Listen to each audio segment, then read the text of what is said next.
check this out, y'all. This piss color CEO boy, Scott Mills, dumped BET Hip Hop Awards, dumped BET Soul Train Awards just to replace it with the Caribbean Awards, right? This will be the first year that BET will be introducing the Caribbean Awards. The same year they dumped the Hip Hop Awards, same year they dumped the Soul Train Awards. Now, the Soul Train Awards is like a core of Black American culture. Those awards been going on since the 1987, since the 80s, right? Come on, Don Cornelius, all the Soul Train Awards is like foundation of Black American culture, especially on BET, right? So they dump hip hop and they dump Soul Train Awards just to bring us the Caribbean Awards. What is going on? I checked this man to see what culture, what's his heritage, what's his ethnicity, and you can't find it nowhere. So I'm just gonna assume this guy is Caribbean, because if you from New York City, you know what I'm saying? If they say you was born and raised in New York City, yeah, you Caribbean or African, because why would you want to hide your heritage? Why would you not want to reveal your identity, right? So this is what they doing. You know what I'm saying? They're including everybody Black but Black American culture. Now, I'm not going to post the dates of the Caribbean Awards because I'm like low-key a hater. Y'all already have the reggae festival. Y'all already took over Labor Day. Y'all already took over New York City. And I'm pretty sure you have your own celebrations in the Caribbeans, right? So, yeah, I'm not going to give it any more promotion than what it already deserved. But, yeah, BET, y'all need to get it together, because you're allowing once upon a time a Black American space to be infiltrated by Black immigrants. BET is turning into Pan-Africanism.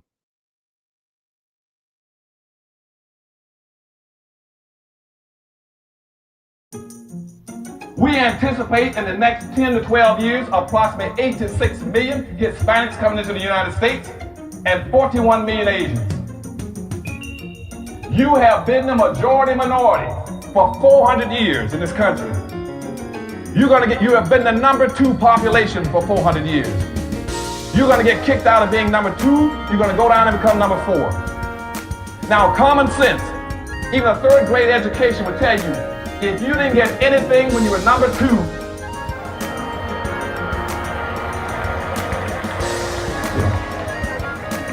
you all jumped ahead of me, but anyway, you can guess what you're going to get when you become number 4. President Biden, do you support reparations? Well, I mean, since I haven't spoken on this, got a chance. Number one, the reason we're the country we are is because of immigration. We've been able to cherry pick the best from every single continent. The people who come here have determination, resilience. They are ready to stand up and work like the devil. We have 24 out of every 100 children in our school today is Hispanic. The idea that we are going to walk away and not provide every opportunity for them is not only stupid and immoral, but it's bad for America. They are the future of America.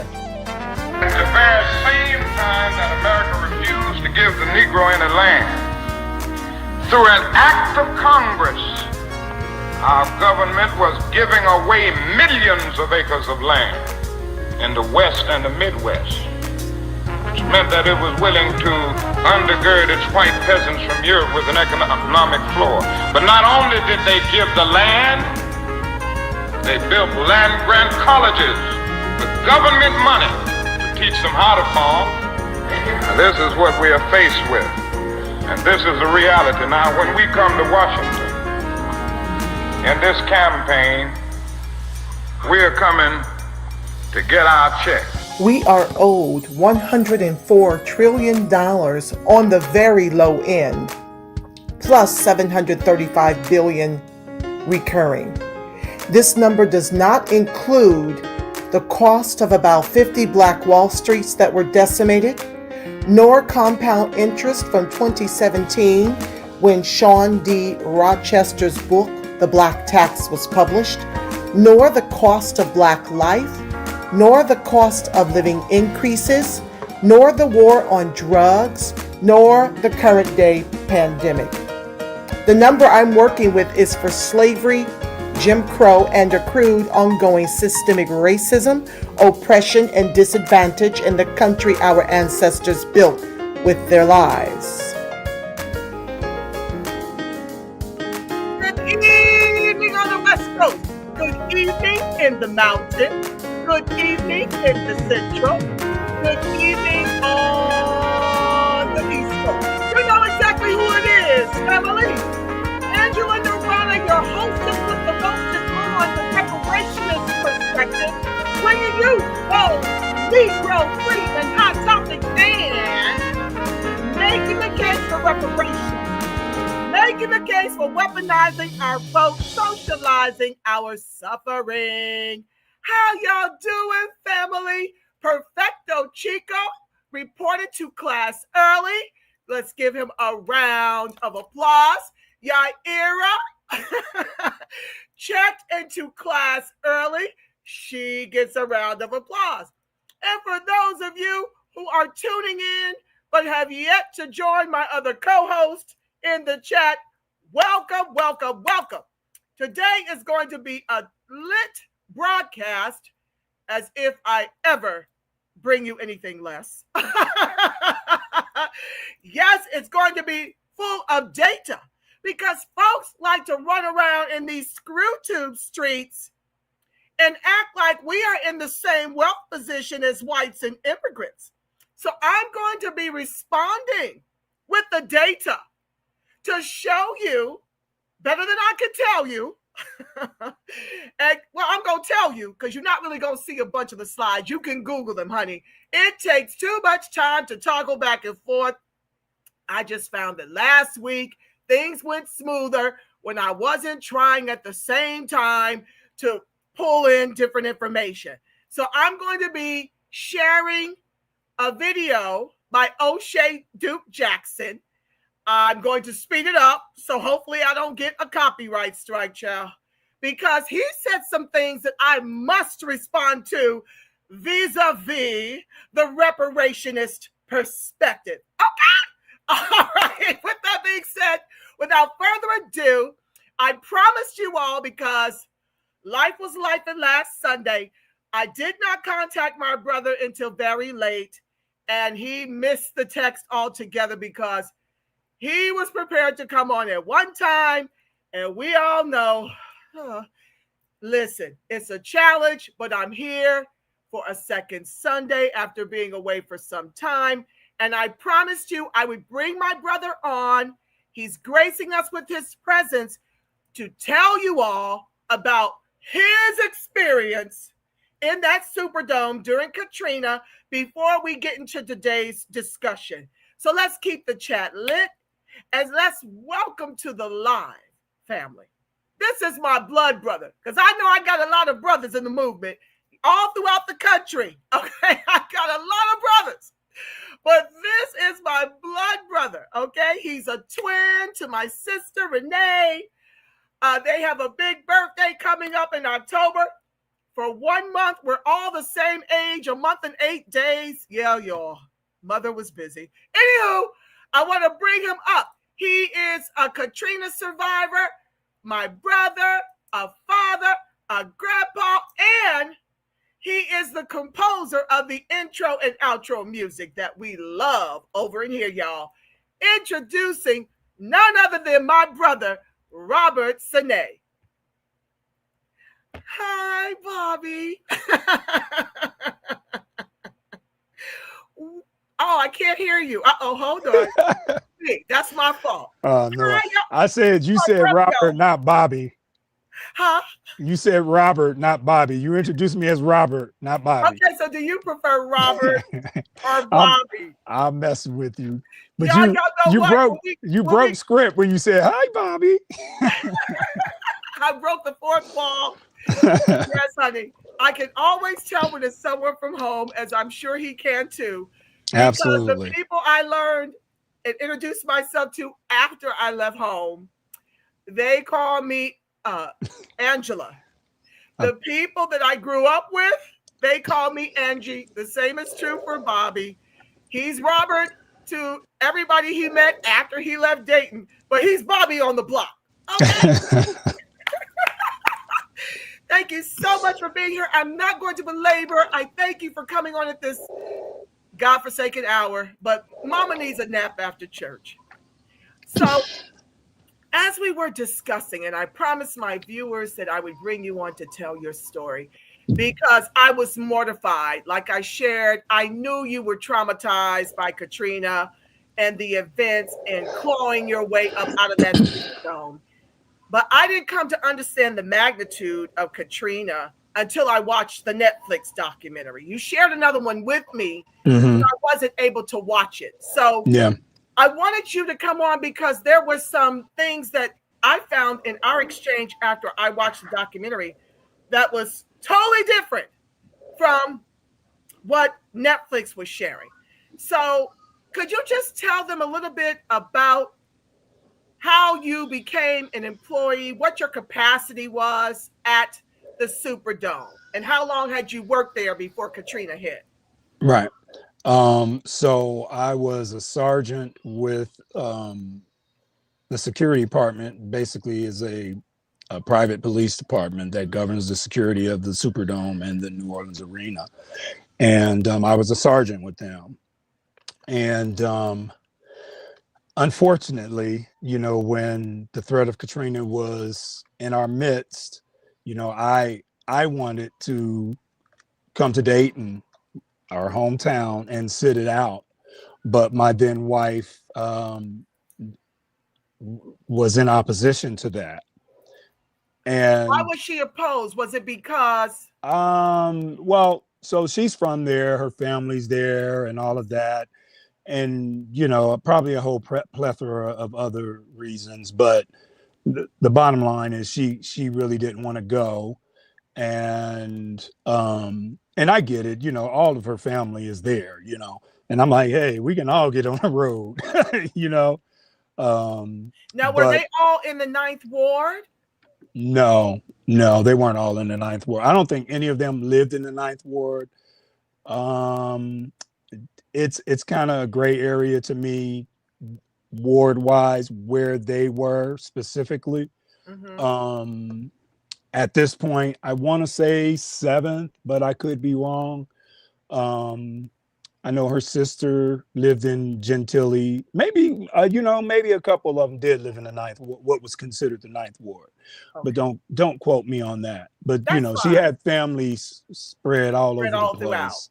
And I do have some recollection of some of her close relatives. They had to like punch through the roof. The water was so high. They had to, they went through the attic and had to punch through their roof and was actually on their roof.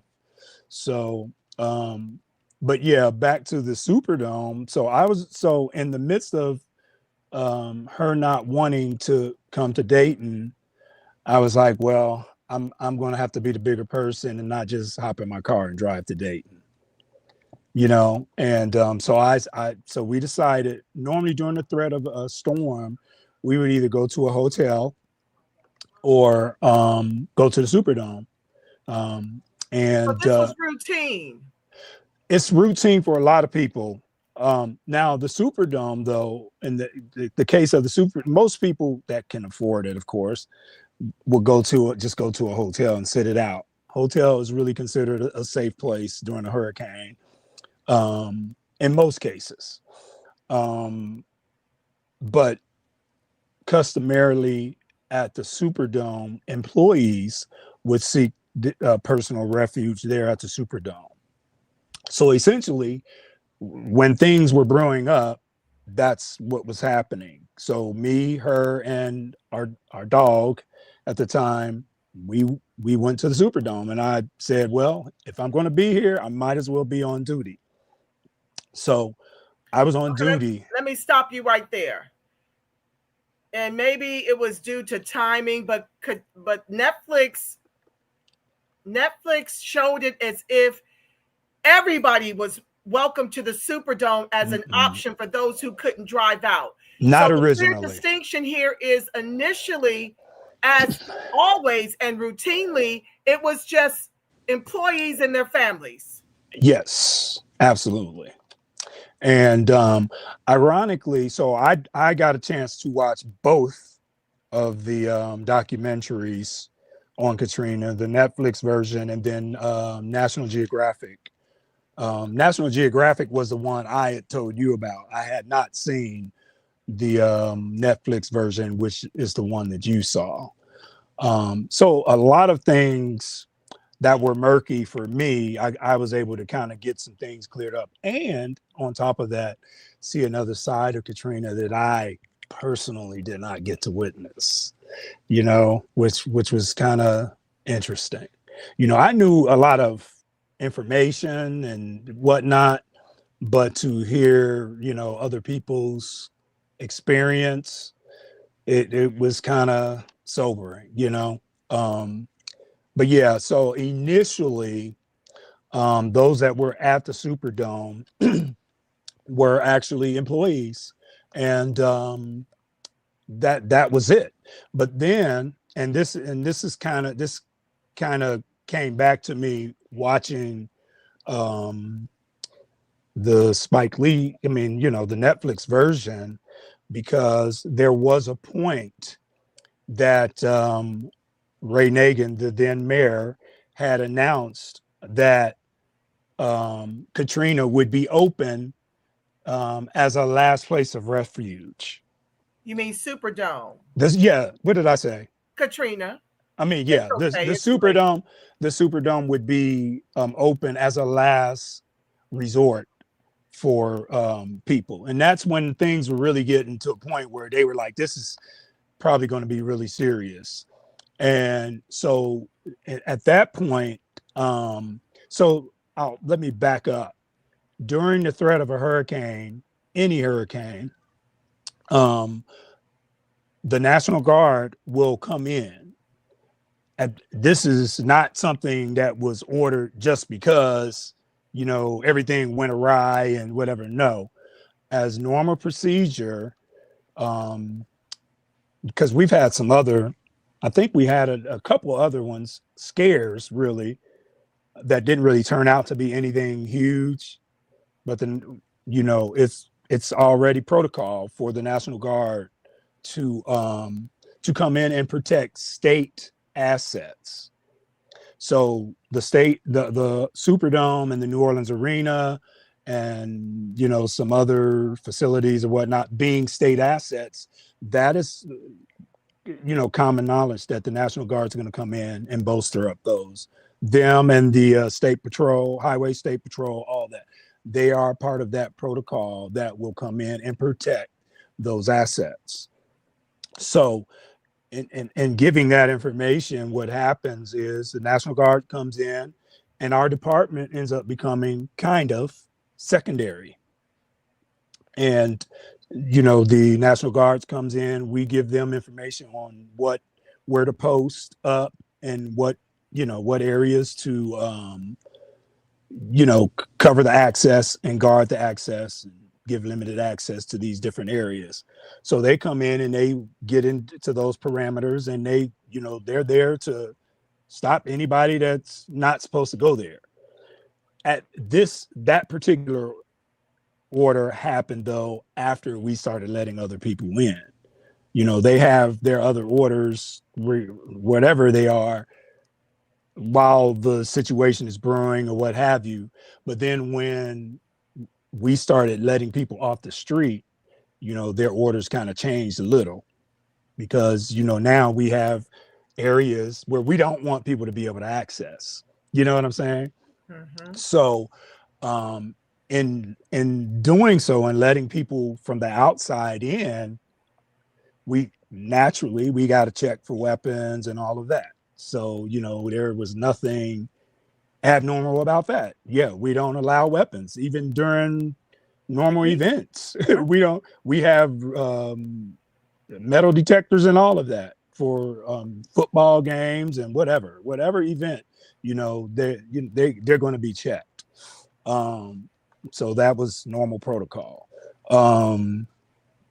And so when we started letting these people in, you know, that's what we did. And initially we were just putting them in the bleachers. The Superdome, needless to say, is where the Saints play and all that.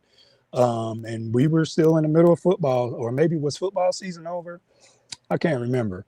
But nonetheless, the football field was still there, you know. So, you know, people were just sitting in, you know, where you would sit if you were there at a football game.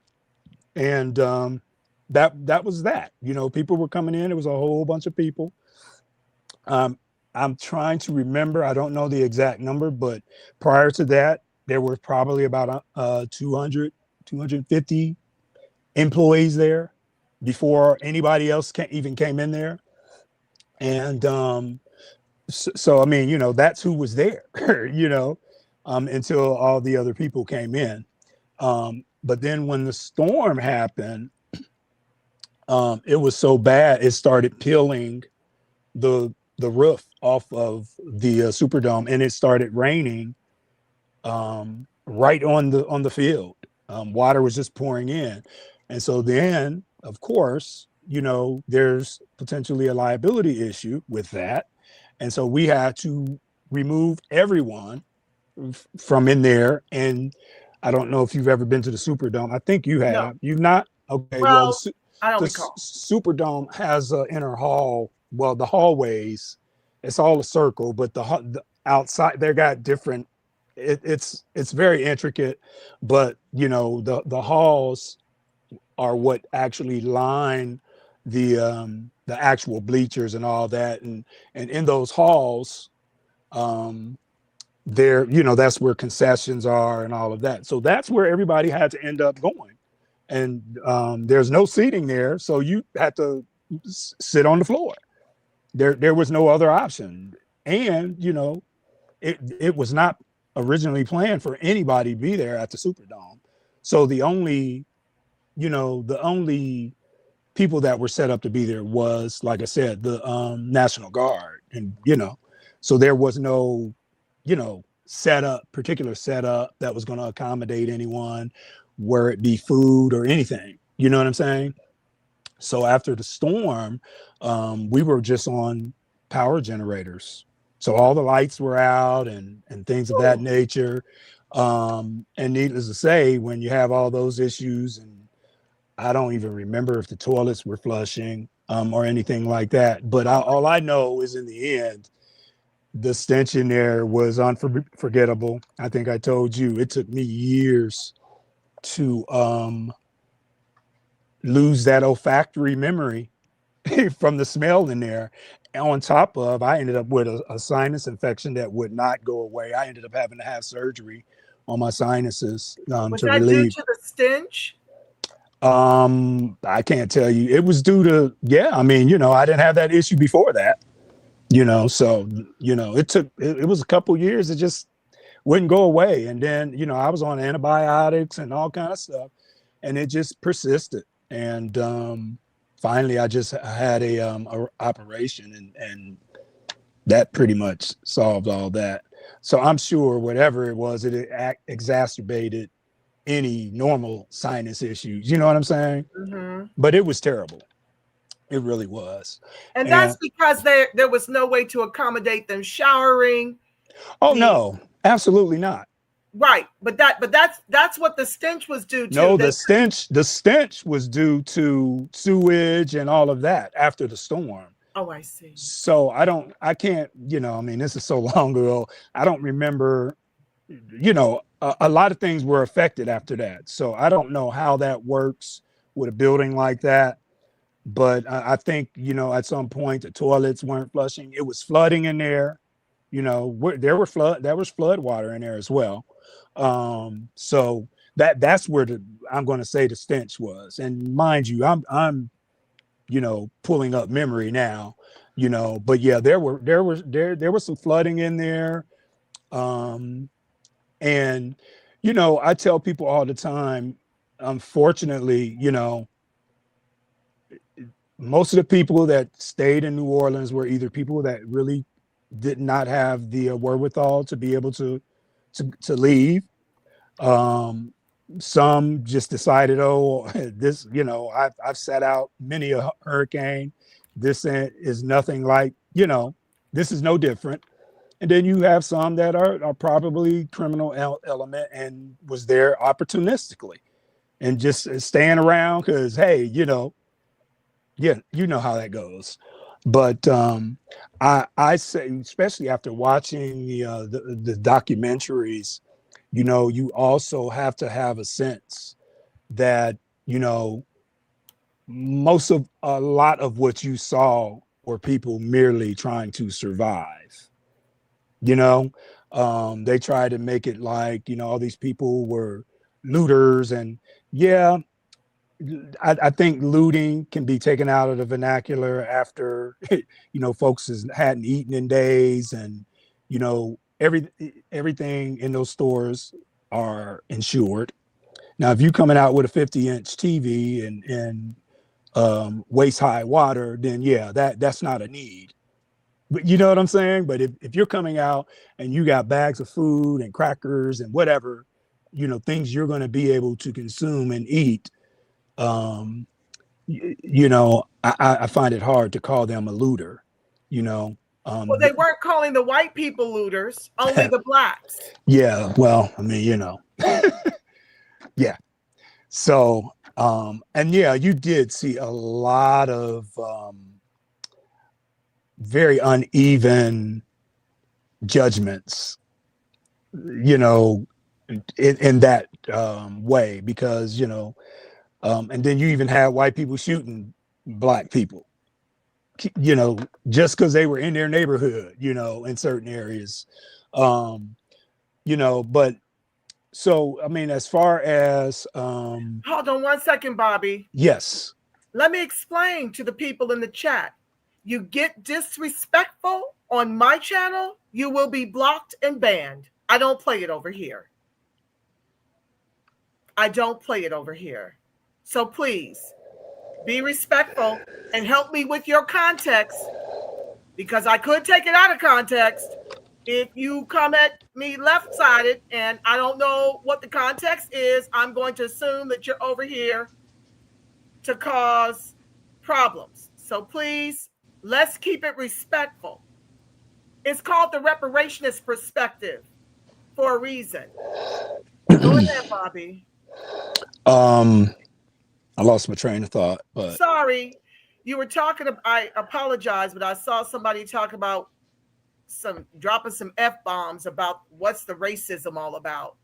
Like, it's a very racist country. honestly, I mean, there is no denying that a lot of the way Katrina was handled and a lot of things that were going on that were nothing but racism. I mean, there's no denying it. There's no denying it. I don't care who you are, white, black, or indifferent. There was racism going on during Katrina. The way it was handled was inappropriate. And this is my own opinion, but the way it was handled was not, and even after the aftermath, I had multiple properties. I was a real estate investor there in New Orleans as well.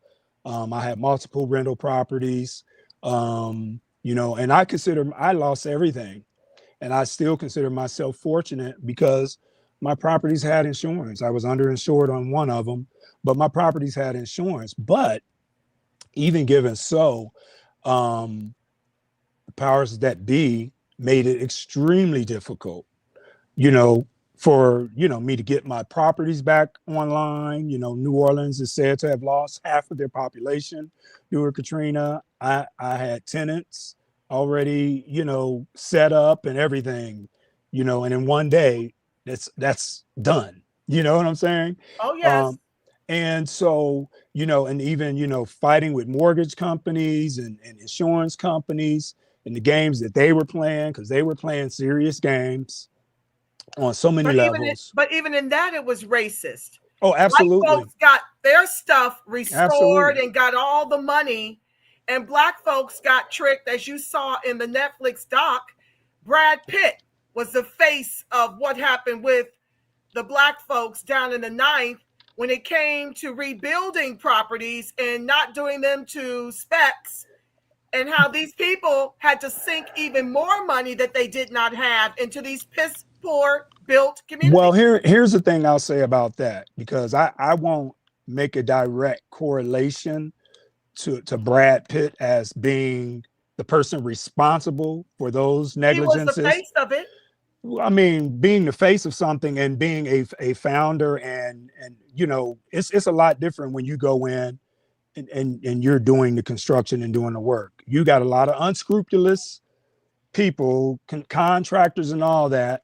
And I promise you there was, but he has no full control over that. When you hire a contractor, he's got control over his celebrity. When you, yeah, but that's speaking against what was happening. But that's all he has control over. If he doesn't know those things are happening, or he finds out at a later time, you know, I can't speak to that. You know what I'm saying? All I know is I know how it works in the real estate world, where you know, getting construction, dealing with contractors, and they can do some stuff you had no clue. You know what I'm saying? They can tell you that this is done and it wasn't done. You know, so that, I mean, you got to watch you got to watch those contractors. Of course. It was a lot of very unscrupulous things going on. I know I was filing for variance for one of my properties because I was trying to build it up into airspace as opposed to expanding my footprint. And I was trying to do a variance and was running into all kind of issues that I should not have run into. And yeah, I never could get to the bottom of what was going on. But then I do know later on, the mayor went to prison for 10 years. Naked? For fraud. Yes. So yeah, there were, you know, people, as always, profiting off of our pain. You know, it's just fair ground for good and bad to happen all at the same time, you know. But you know, there was a lot going on. There was a lot of death at the Superdome, and so you saw dead people before you got out. There were people. I mean, you know, you have people that came from hospitals or nursing home facilities that were elderly, really couldn't get the proper care in a triage type of situation. Yes, there's plenty of people. I thought you got out before that. No, I was there. How long were you there? We were there. The levees broke. I want to say it was about 2, maybe 3 days. We got, so the thing is, so after the storm happened, I'm going to have to back up. After the storm happened, we got all these people in there, no food, nothing. So y'all didn't have food? What ended up happening? Well, how would we have food? I mean, well, I thought that you told me that you guys were eating the food. I'll explain that. So there was MREs issued. Okay, right after military rations.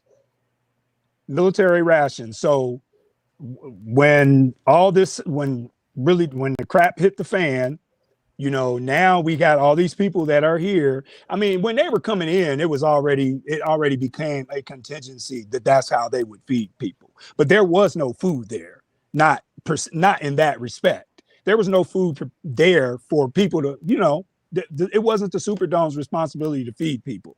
Technically, it really wasn't. You know, we were not set up for that. You know,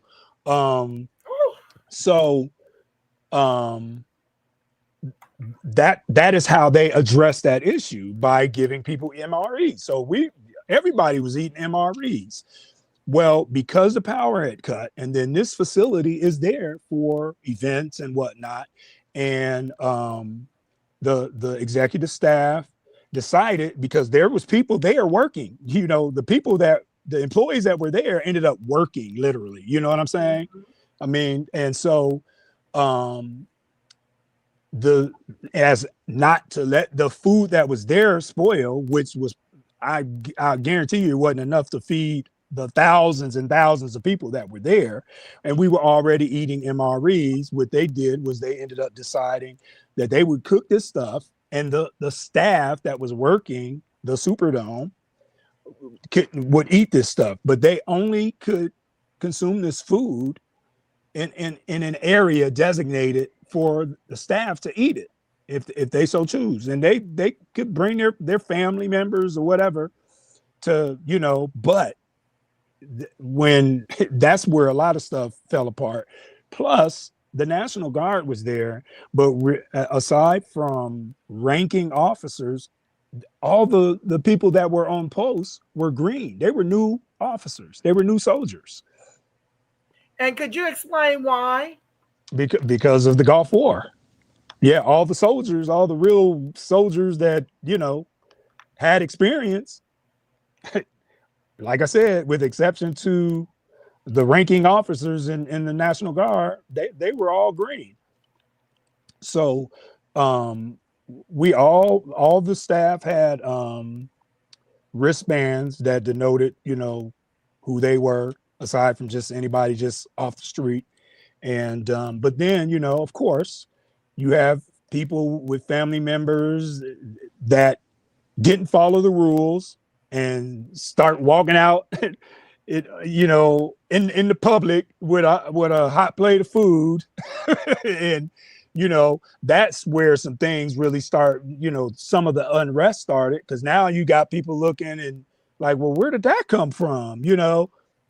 So let me ask you. So they had the MREs, but we all had MREs. Right. But they wanted the hot food. When they saw hot food, of course, you're gonna have some like, well, you know, what's going on? Mine? Yeah, absolutely. And so I think that was a point of contingency for some people. And then you had, once they realized that, you know, you have some staff members that were, you know, sharing their wristbands and, hey, you go ahead, and, you know, yeah, you know what I'm saying? Mm-hmm. And instead of the guards, you know, like checking, hey, well, why is your wristband not on your arm? You know what I'm saying? Why are you holding it? You know, just not questioning and vetting and figuring out what was going on. Because then you have people snatching wristbands. It got to a point they were snatching wristbands off of employees. And yeah, getting, you know, that's how they end up actually getting into the suites. Because they were, you know, they all navigated when all hell broke loose. They were all up in the executive suites running around with Dom Perignon and all kind of stuff. Absolutely. It was mayhem. And so because the National Guard was so green, they couldn't stop them from busting into the suites or get control? It was a lot of people. They were outnumbered at some point. You know what I'm saying? They were there to just be posted and control what have you. You know what I'm saying? Yeah. So yeah, once things got out of control, it was mayhem. I remember arresting like a group of kids. I mean, they were young men. They weren't kids. I won't call them kids. About 5 of them. And I was basically what you call daisy chaining. I had handcuffed 3 of them, and I was getting ready to get the 4th one. And because they were stealing, they had cases of all kind of stuff. They couldn't go nowhere. They couldn't go nowhere. Absolutely. They couldn't sell it. And so I grabbed these guys, and then the other 2, they darted off. They ran. So then I took the kids first to so NOPD had a setup within the Superdome. It was secret. Nobody knew it but us, you know. So, you know, a lot of this, it was a makeshift police department in the Superdome, but they didn't know because they didn't have access to certain spots there, you know. And so I went to go take these guys. They wouldn't take them, and they said, "Oh, that's National Guard's responsibility." And I'm like, okay. So I mean, because we have cells in the Superdome. Oh, we have holding cells in there. But so then I took them to the National Guard. They wouldn't take them. And then a ranking officer came to me and pulled me to the side. And he was like, hey, brother, can I tell you something, you know? And I was like, sure. And he was like, look, he said, all this stuff that they're running around with and taking, it's insured. He said, everything in this building, this entire building is insured. So I would not go and jeopardize my life or anybody else's life for some stuff that's going to be replaced, you know? And I'm like, you know what? You are absolutely right. And so from that point on, I was like, hey, you know, unless you're, you know, harming someone physically or, you know, endangering someone in a physical sense, I'm just gonna chill out for real, you know, because he was right. And I let those guys go and kept it moving. But at some point, while all this stuff is going on, the executive staff feared for the staff that was there. They feared for their lives. So they started planning for us to get out. This when everything was just, it was done. You know, they had taken over. Like I said, they were all over the place. And they were flying us out in groups to another facility that was managed by the same place that manages the Superdome. And we had they had flown, I want to say probably 2-3 groups. And then the next group that they tried to get out, somebody was shooting. Okay, let me ask you. Stop right there. When you say they flew you out, in a helicopter. They helicoptered you guys out? Yeah, in groups. Well, no, they attempted to helicopter us out in groups. Yep. Yep. Staff. Right. And your families. Yeah. Yeah.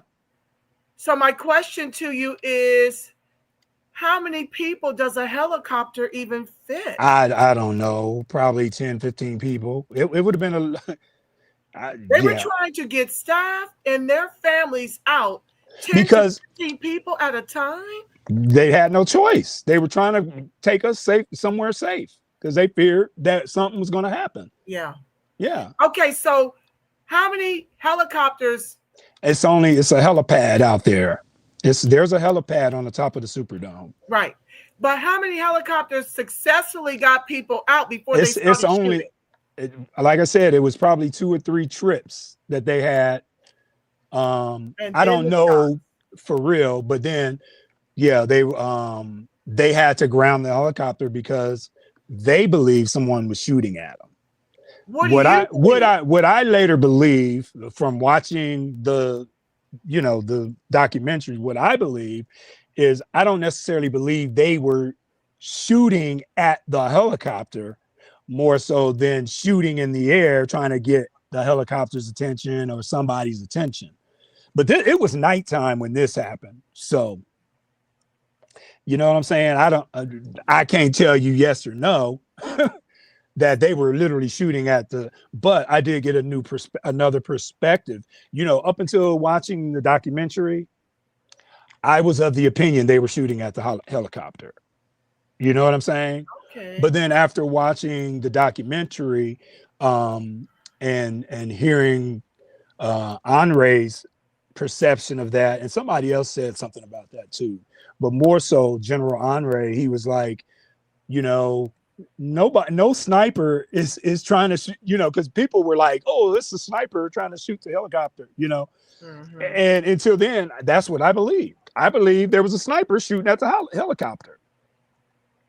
20 years later, I have another perspective on that. Maybe they weren't shooting at the helicopter because they have other instances where, you know, planes, like there was something like the National Guard was somewhere and they had to ground the one of the helicopters that were going around taking people off the roofs. They had to ground the helicopter for hours, like 12 hours, because they thought they were. Second, Bobby, don't lose your thought.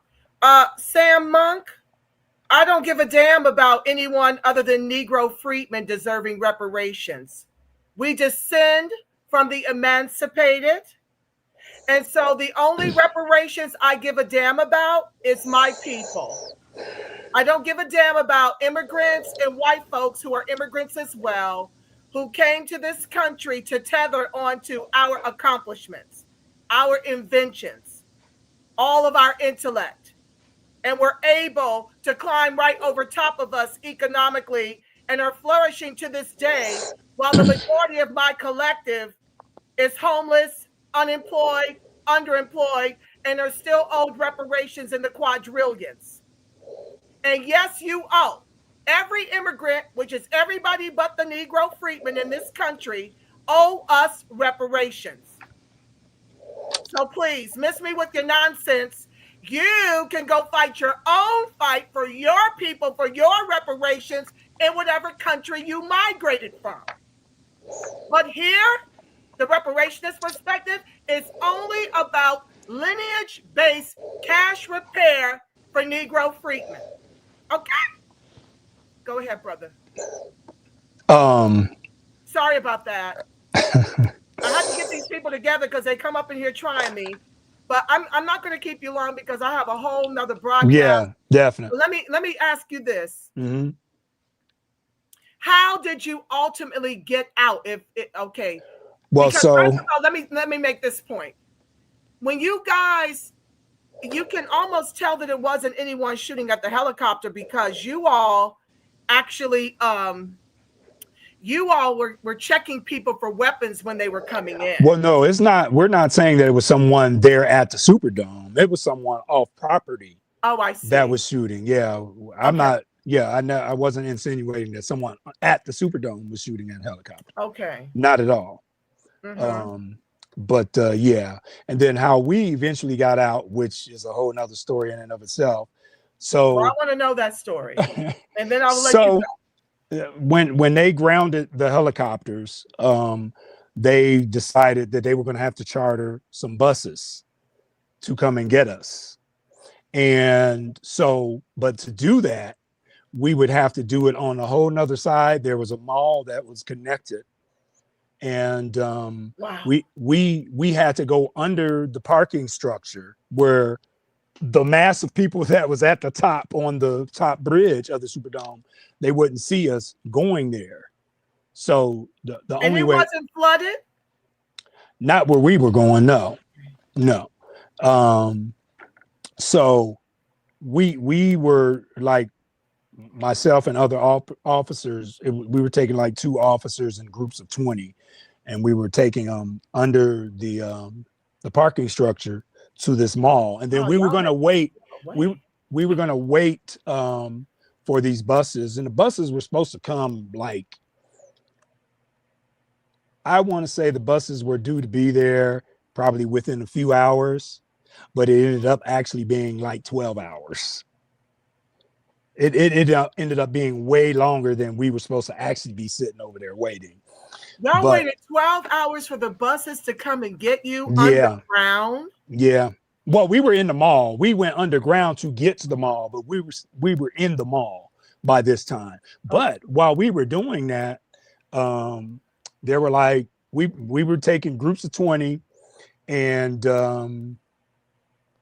so it was several officers. So, 2 officers would take a group of 20, and another 2 officers would taking, you know what I'm saying? Mm-hmm. We were like alternating or whatnot.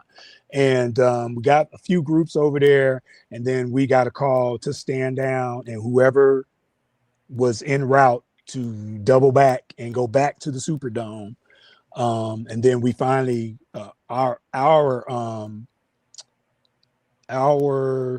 captain was like, we have a situation.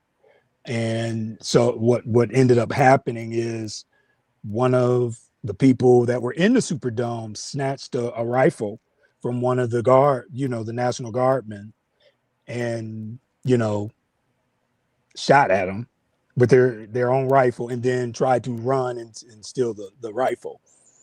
And so we had to, now we're like trying to find this guy and all that. And then until they finally took care of the situation, until they did that, we couldn't keep going and taking these people. But once it all settled down, we started back up and got all these people over there. But we literally were over there for like 12 hours at least. Yeah. And they were supposed to have been there maybe within 4 or something like that. And they said when they finally came,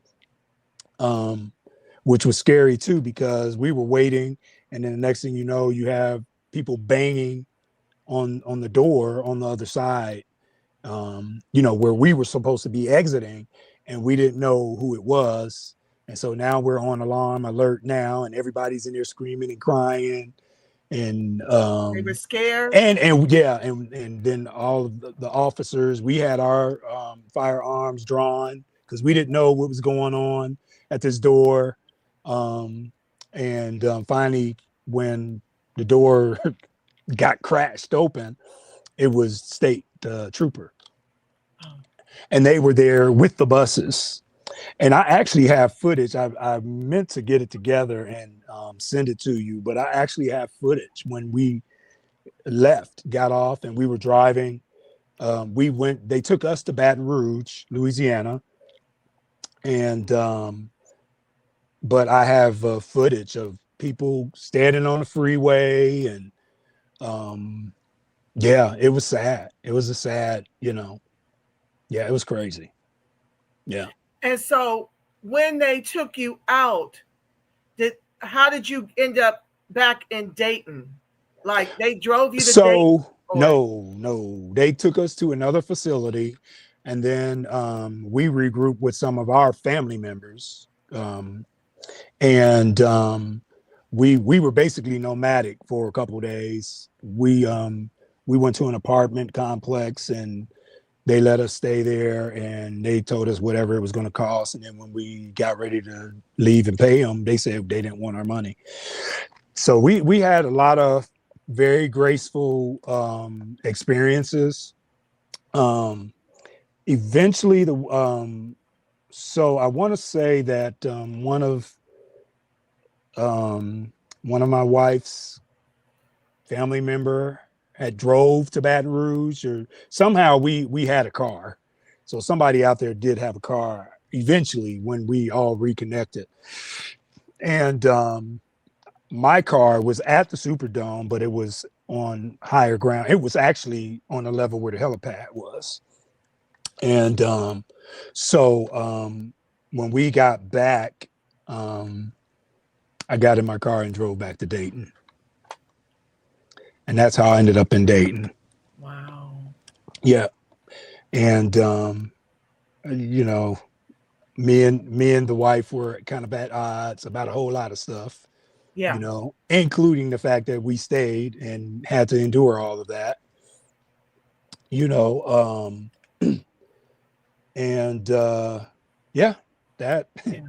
I got in my car, went to Dayton. Mom was on needles and pins through that whole thing. And, I managed to get a call in every now and then when the service was allowing. Available. But it was a crazy ordeal. And, I'm definitely, I definitely shortened everything that I experienced there. But, it's something I hope never to have to experience anything close to it, Yeah. Yeah, I thought it was bad when we had to endure the Northridge quake when I was living in LA. Right. And you were in Oakland. Right. Up until then, that was the worst I ever, you know what I'm saying? Yeah. But yeah, I mean, it's humbling, and it's sad, a lot of people don't understand your perspective when you go through stuff like that. They don't understand your loss, yeah. Well, I sure appreciate you coming on and sharing. I appreciate you having me. And just thankful after all that I found out later. I was sharing with my viewers last week that I tend to check out when things are too traumatic. Once I knew you were safe, I really didn't delve into the intricacies of what happened to you. Right. And so when I saw the documentary, I was mortified to think that you had endured that. Oh yeah. And it just, like, I called you like, oh my God, brother, I really had no idea the degree. Yeah, the magnitude. Yeah. I had no clue. And it's the same is true for 9/11. Yeah. I didn't realize the magnitude of 9/11. I knew that every time 9/11 rolled around, I would go through some mourning, because when you go through something that traumatic,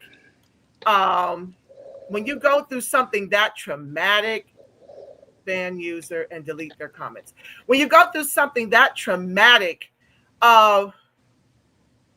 you know, it just, like you said, it permeates all through you. So the anniversary rolls around, and then, you know, it's like you start to feel it. But I didn't understand the magnitude of 9/11 until years later, when I watched documentaries and I saw people jumping, having to choose between burning yeah, or leaping to their deaths. Yeah. And you see them literally. Yeah. Yeah. Falling out the sky. Like, it was wild to me. And yeah. So seeing, like you said, you really didn't understand the magnitude of Hurricane Katrina till you saw the docs. Well, I understood I understood the magnitude, but only from my perspective. Purview. Right. And I understood it too beyond my perspective, because I had relatives that had their own story, you know. My stepdaughter, Jessica, said they went in, you know, she and her husband went into their house and there was alligators in there, and they were like they were in an apartment complex, and like they were on the 3rd level in an apartment complex, and there was alligators in there. They went in there and alligators, like, yeah. So yeah, you know, I don't downplay what I experienced, but I know in retrospect, there's people that experience far worse than I did, you know. And that's why I tell people all the time, you know, although I lost everything, you know, I considered myself very fortunate in comparison to some others, you know. I was somewhat made whole, you know, because I had insurance, but that didn't do me any good, you know, because, you know, they had moratoriums on the mortgages. And once the moratoriums on the mortgages were up, the banks was like, hey, yeah. And all the arrears. All of them, absolutely. Yep. And I'm like, what are you talking about? Huh? Yeah, well, that's why during the pandemic, I went immediately when my job shut down and put us out. I had to go to work. Like, I had to go do Instacart, whatever I could get my hands on to get money flowing, because one thing I could not afford in California was to get in arrears with my mortgage. That was a setup to take our homes. So so my thing was, I was like, well, the only way that I can pay you the money is to pay it from insurance money. Oh, well, we're not asking you to do that, but you know, yeah, you're not asking me to do that directly, but that's what you want me to do. Exactly. And I was, you know, I made a mistake. One of my houses, I just, I took the insurance money and paid the house totally off. And then when I went back to start trying to get the house renovated, nobody would loan me money. Of course. Yeah. I paid the mortgage off, and then now I got a house I can't do anything with. Because you know, they won't lend to us with 850 credit scores. I mean, that's a whole nother Oprah. I'm not going to keep you. I want to go on with today's topic, and you can watch it, you know, from the lobby, or you could tune in if you choose. All right. I thank you so very, very much. I love you, and I'll see you in a few weeks to celebrate the big. Right, call it, folks. But honey, and don't look a day over 30. Can I tell them how young you'll be on your birthday? I don't care. Shoot. My brother will be 60 in a few weeks. Okay. Look at him. Look at 30. Okay. Yes, that's my brother, y'all. And I just turned 59 on September 1st. Okay. Look at God. Look at God. Okay. I love you, my brother. Love you as well. Stay up. Be well. You as well. Bye. Bye-bye. Okay, family, let's get into it if we're going to get into it. Yeah, Pinky Wells. Wow. Yes, honey. You must affirm that you are eternally youthful and that you are lavishly abundant, honey. Get old for what? Happy solar return. Yes. I'm a Virgo. Yaira. Oh, Pinky, September 1's your daughter's birthday. Happy birthday, baby girl. Okay, guys, I'm just going to try to blaze through this because I want to get to your comments. I saw a video, as you saw. Let's just get to the video. Let me share O'Shea Duke Jackson's video, and I'm going to talk in between it and share some serious data with you and help you to understand why I am calling for a national boycott the size of the Montgomery Bus Boycott. What you must understand, family, is that your votes and your resources are being used to ethnically cleanse you. These immigrants are here to take, all of them, from the time Plymouth Rock landed on us up and through today. As you've seen, some of the Negroes, yes, they're niggers too. Excuse me, ninjas too. I'm going to edit that out. But niggerance comes in all packages. It's not just Black Americans. Niggerance can happen with glacier donkeys. It can happen with melanated immigrants and POCs, okay? I'm going to try to keep it politically correct because I don't want it to get lost in translation, because lots of people like to call me xenophobic.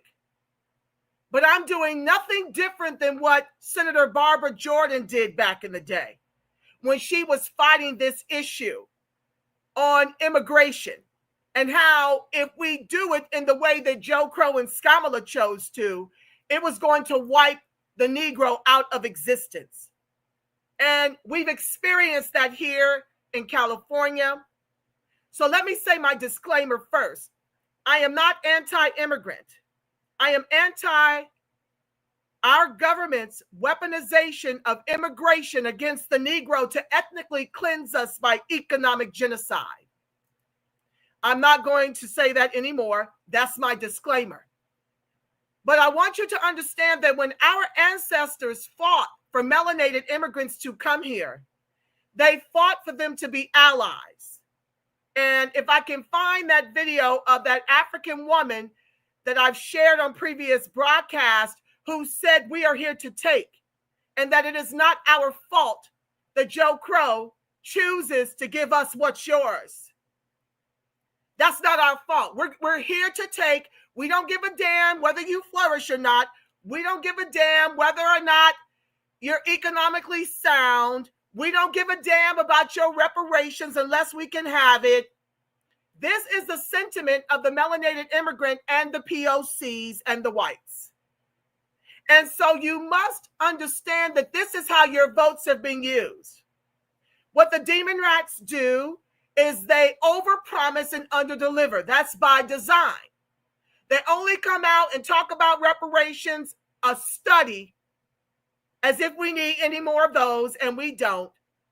A study that's not required when it comes to immigrants and giving them trillions of dollars. When it comes to war and giving it trillions of dollars. You have to understand the quadrillions that we are owed.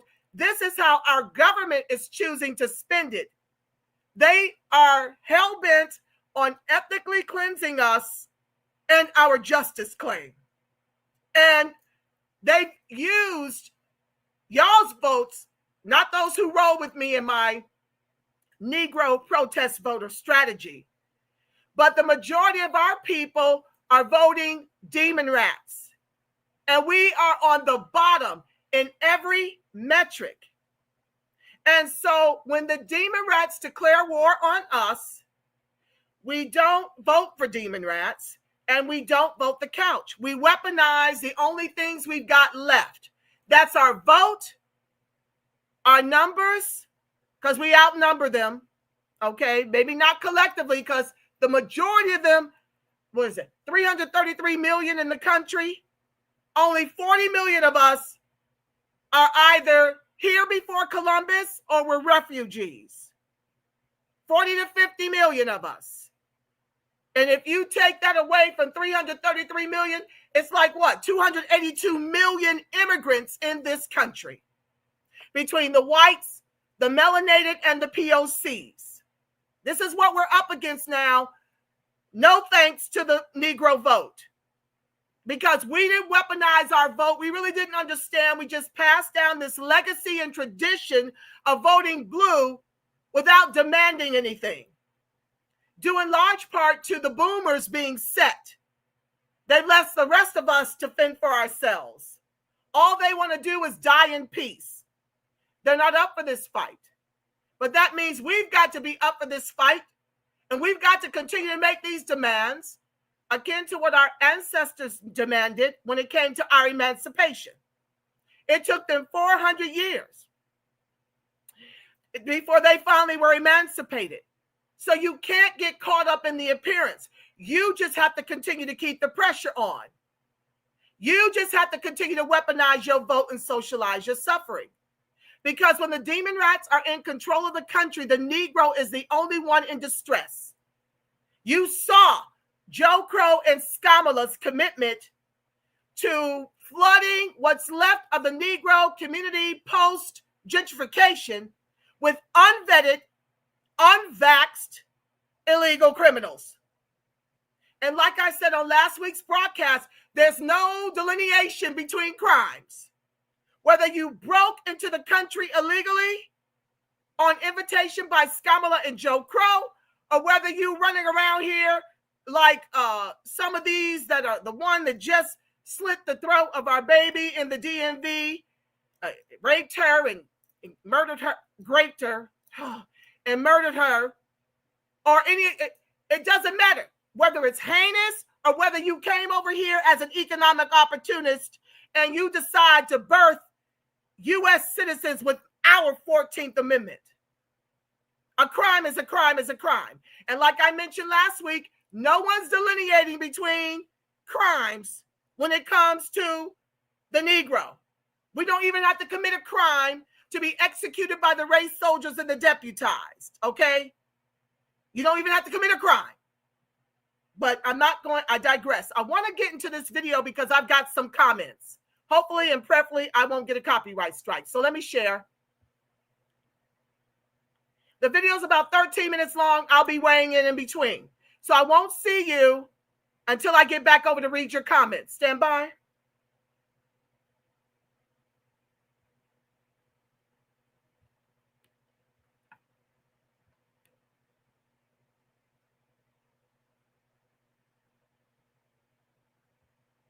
Welcome to your favorite news network, the Dusty News Network. You know, where Negro news comes first, and I'm so excited. Now, I've sped up the sound with the hopes that I don't get a copyright strike. I'm going to turn on the captions.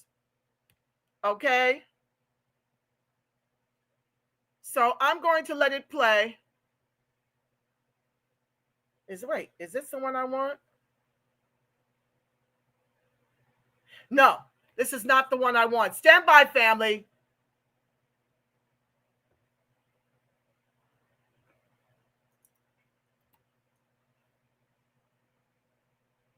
Just a second. I'm not the best at this kind of stuff here. Okay. Let me go back.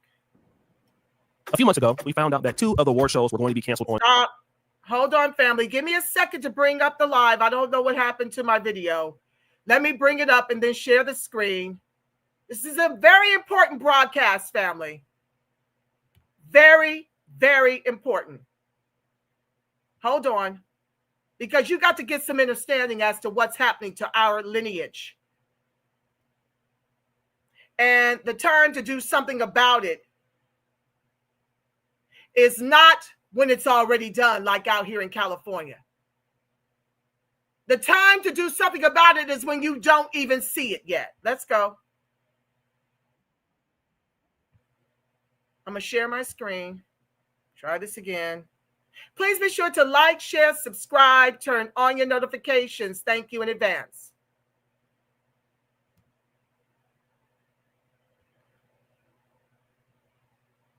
Yeah, this topic is going to piss a lot of people off, but it's either they be pissed off.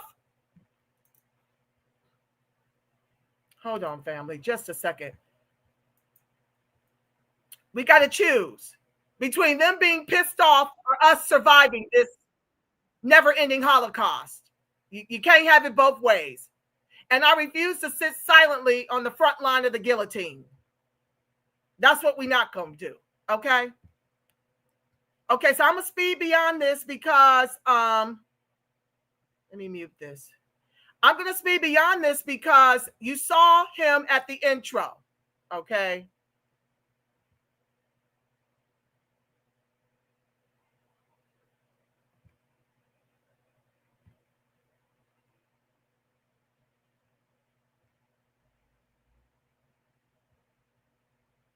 Caribbean Awards. A few months ago, we found out that 2 of the award shows were going to be canceled on BET. Number 1 was the Soul Train Awards, and number 2 was the BET Hip Hop Awards. And the person that brought us that news was the CEO of BET himself, Scott Mills. Now, both of these were suspended indefinitely. He did leave the opportunity that these 2 shows may come back in the future, but they have not so far. And one of the reasons why the BET Hip Hop Awards and the Soul Train Awards were canceled in the first place is because both of these award shows were out of touch. And so if you're out of touch, it means you're losing ground to other shows. And to be honest, Black American Hip Hop Awards or Hip Hop Awards globally are very competitive. There's many different music award shows around the world. And so if you're not coming with a particular investment or sponsorship, or if you're not activating in a way that the sponsors deem necessary, meaning that you're losing viewership, then what happens is over time, you're going to lose sponsorship for those shows. And okay, let me finish that thought. If you lose sponsorship for those shows, then you can't really reinvest in the property, which is the BET Awards or the Soul Train Awards. However, what is... Okay, so... let me make sure y'all can see that. Hold on, and me at the same time. Lord, I didn't even come over and check. Okay, so basically, I won't be able to see you till I come back over here, okay? Because I got to stop and start with the hopes that I don't get a copyright strike. But anyway, basically what O'Shea, Duke Jackson, listen, let me make a disclaimer here, okay? Because I came down pretty hard on the new black media last week.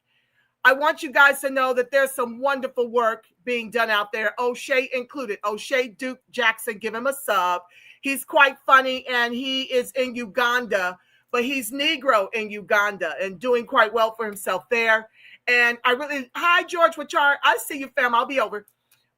He does really, really great content.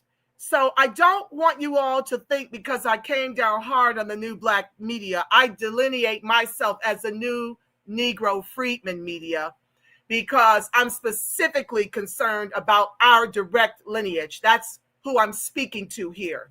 Yeah, so if me being pro-Negro is, and you're anti-Negro, this is not your channel. So you may want to exit, okay? I really don't, I want to grow my channel, but not at the risk of being tortured by people who believe I should keep all these other immigrants on my tit when my people are being ethnically cleansed.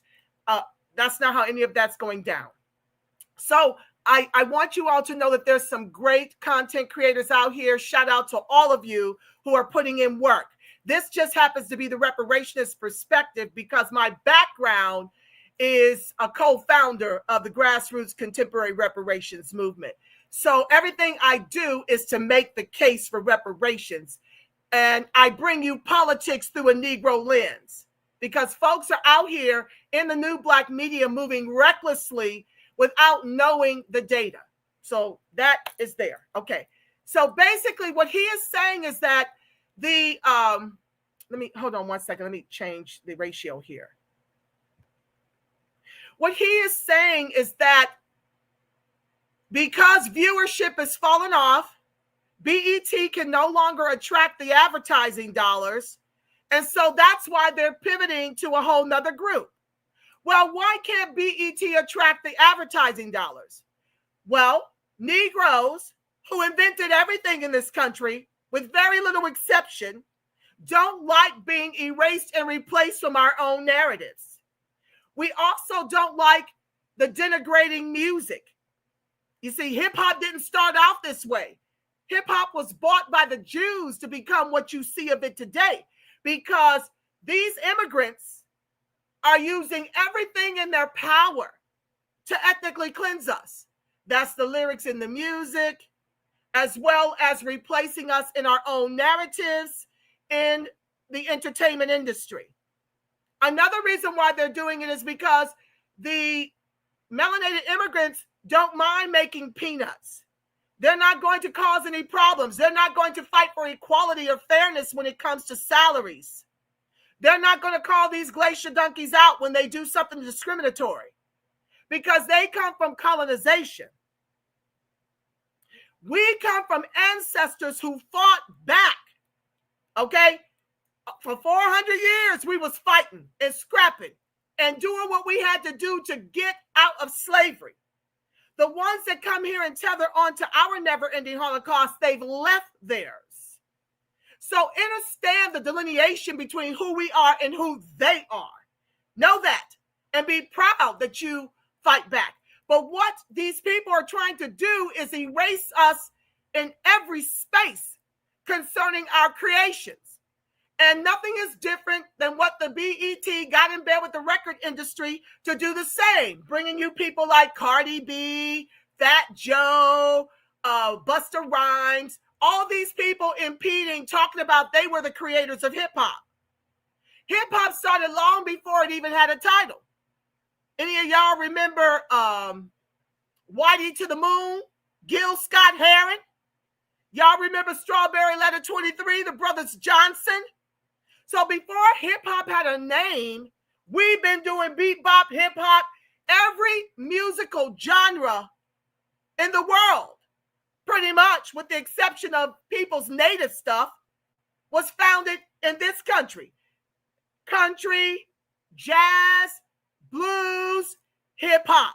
That's us. Y'all can list any more genres that I left out. But what I'm trying to say is that those numbers started tanking because these people want to erase us and replace us with the melanated immigrants.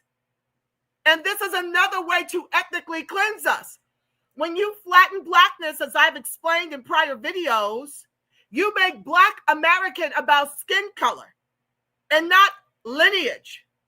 And that's the easiest way our government has found, in bed with corporation who don't want to pay. They owe reparations too. So corporate and the government have gotten in bed and said, we're going to ethnically cleanse the Negro.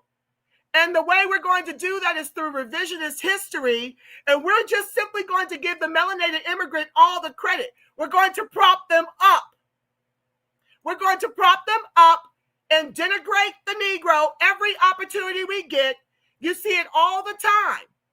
When the melanated immigrant does something, they love to brag as a melanated immigrant. But when a melanated immigrant does something diabolical, it falls under the Black American umbrella. And they're all too well with that. That's when they like to delineate from us. When it's time to go to our HBCUs and take over in the administration and take over in the student body, melanated immigrants will quietly mark Black American, African American. So flat blackness and the fact that the OMB and the government refuse to allow us to delineate is how you ethnically cleanse one group and replace them with the immigrant, the melanated immigrants, and nobody's the wiser because they're looking at Black American as skin tone. Okay, let's get back to it. Stand by. Going to replace the Soul Train Awards or the BET Awards.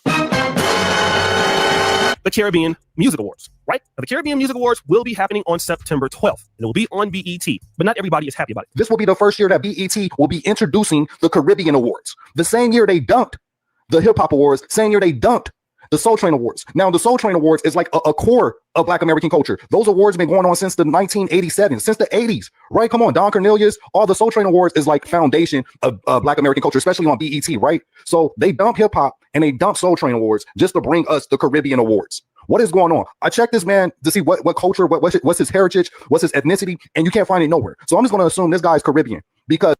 Okay, let me stop right there before I lose my thoughts. When you look at the ratchetness of what the music industry has come because of the Jewish dollar and because of our governments being complicit with wanting to ethically cleanse us,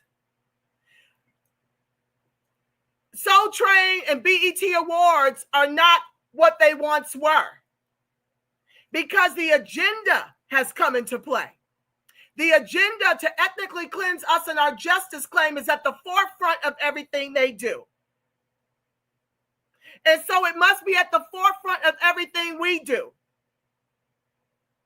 We must continue to reject this diabolical music with these diabolical lyrics that denigrate Black women, Black men, celebrate prison and gang cultures.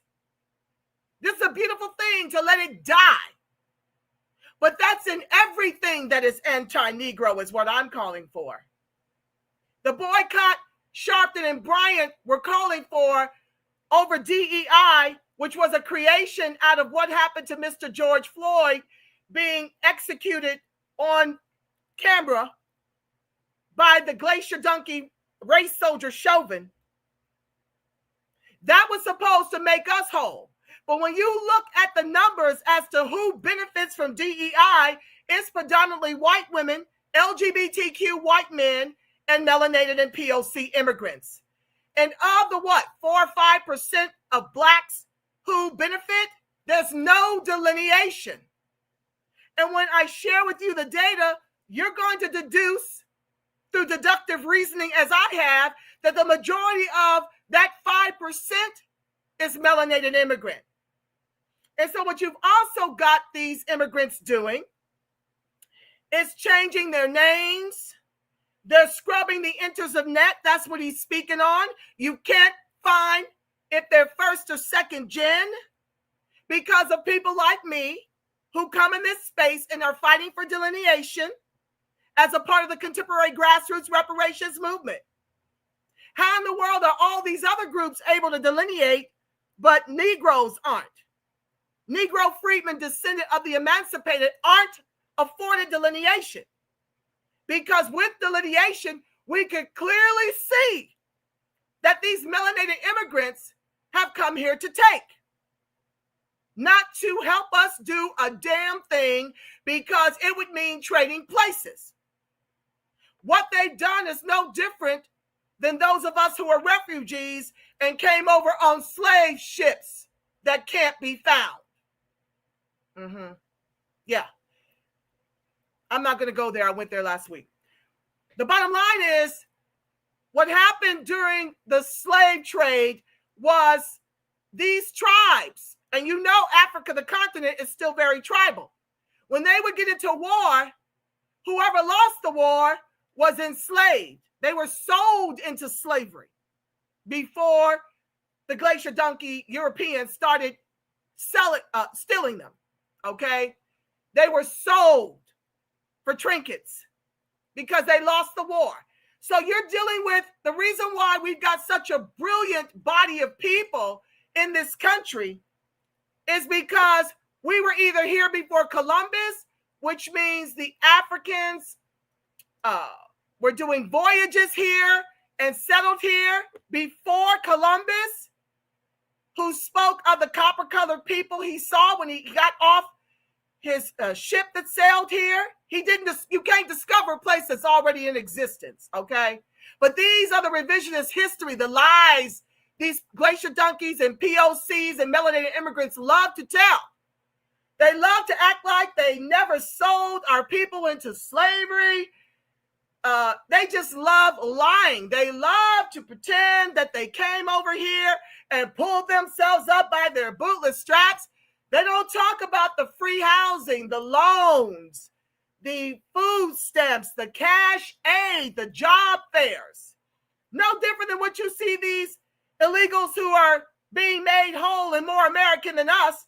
And then they want to come up in my chat and fight me over what we're owed, and fight me and say they don't owe us a damn thing, even though they're flourishing off of our reparations to our homelessness, to our unemployment, to our underemployment. And this is by design of the government. It's bigger than us.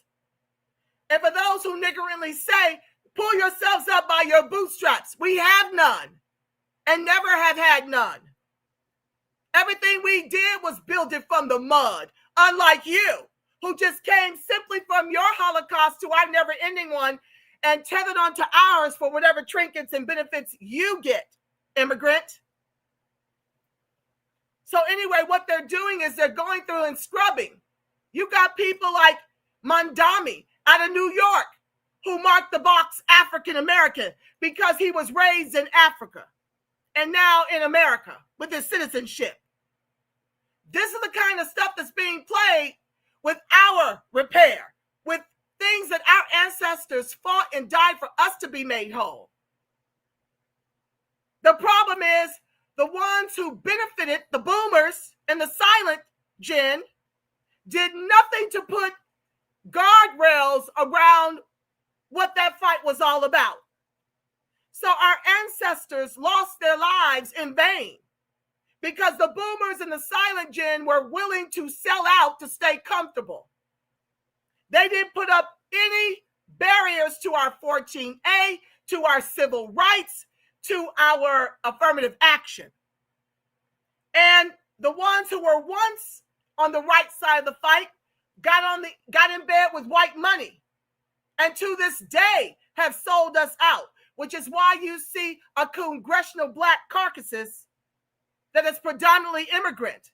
And that's why their focus is immigration and not on us. That's why you see what I blocked in my chat. People wanting to say, I just want more free stuff. Nothing's been free for the Negro. The immigrants are who benefit due in large part to the welfare system. We're 50 million to they 282 million. Okay? Per capita, right? Charlie Kirk? Anyway, I'm not going there.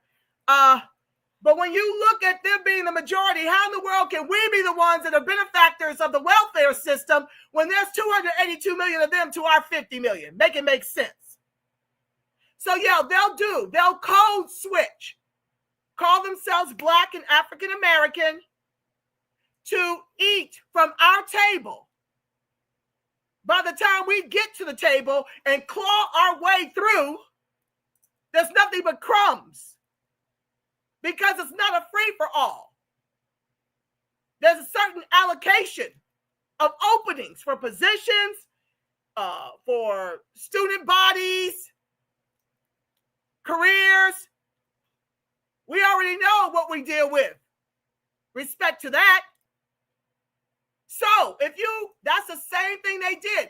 What they allow into this country, especially if you're melanated, they're not bringing the poor ones. I'm going to show you some numbers that's going to blow your hair completely back. They're not bringing in the impoverished ones at all. They're bringing in melanated nuclear families with money to compete with the Negro whom they've set up for redlining into schools that set our babies up for preschool to prison pipelines. That's the whole grift. We've got to compete with their educated and their money. They descend from the slave traders. We descend from the slaves. Are you picking up what I'm putting down? Let's continue.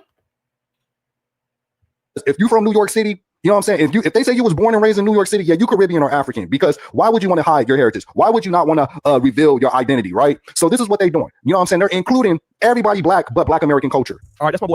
Okay. So he's absolutely correct. What folks don't want to talk about is the erasure and replacement of the Negro in places like New York, in places like California. Now Trump has decided he's not bringing the National Guard to Chicago to get those crimes and murders under control so that Black people can flourish in Chicago. He's moving it down to Memphis, which needs it too. But you see the demon rats crashing out, not wanting him to come in there and get that under control. Why?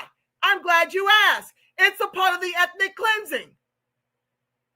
When you bring in unvetted, unvaxxed POC blankets, smallpox blankets, small POC blankets that are unvetted and unvaxxed, what do you think the intent is? But our ethnic cleansing.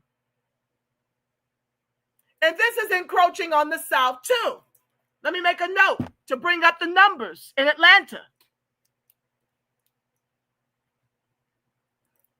Try to remember to remind me before I get off this live. I want to show you a juxtaposition between the numbers declining for Negroes in Atlanta and increasing for immigrants down there, since they want to niggardly fight with me and tell me that it's not happening to them.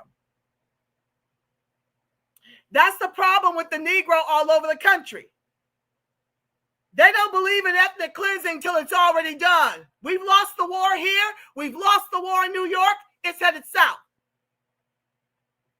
Without Trump and the National Guard and some real serious changes and replacing the demon rats with the protest vote in Chicago, we're going to lose everywhere blue. We are going to lose and be wiped out. And my question is, where is the Negro going and with what? So he's absolutely right. If you're in New York, we're already finished there.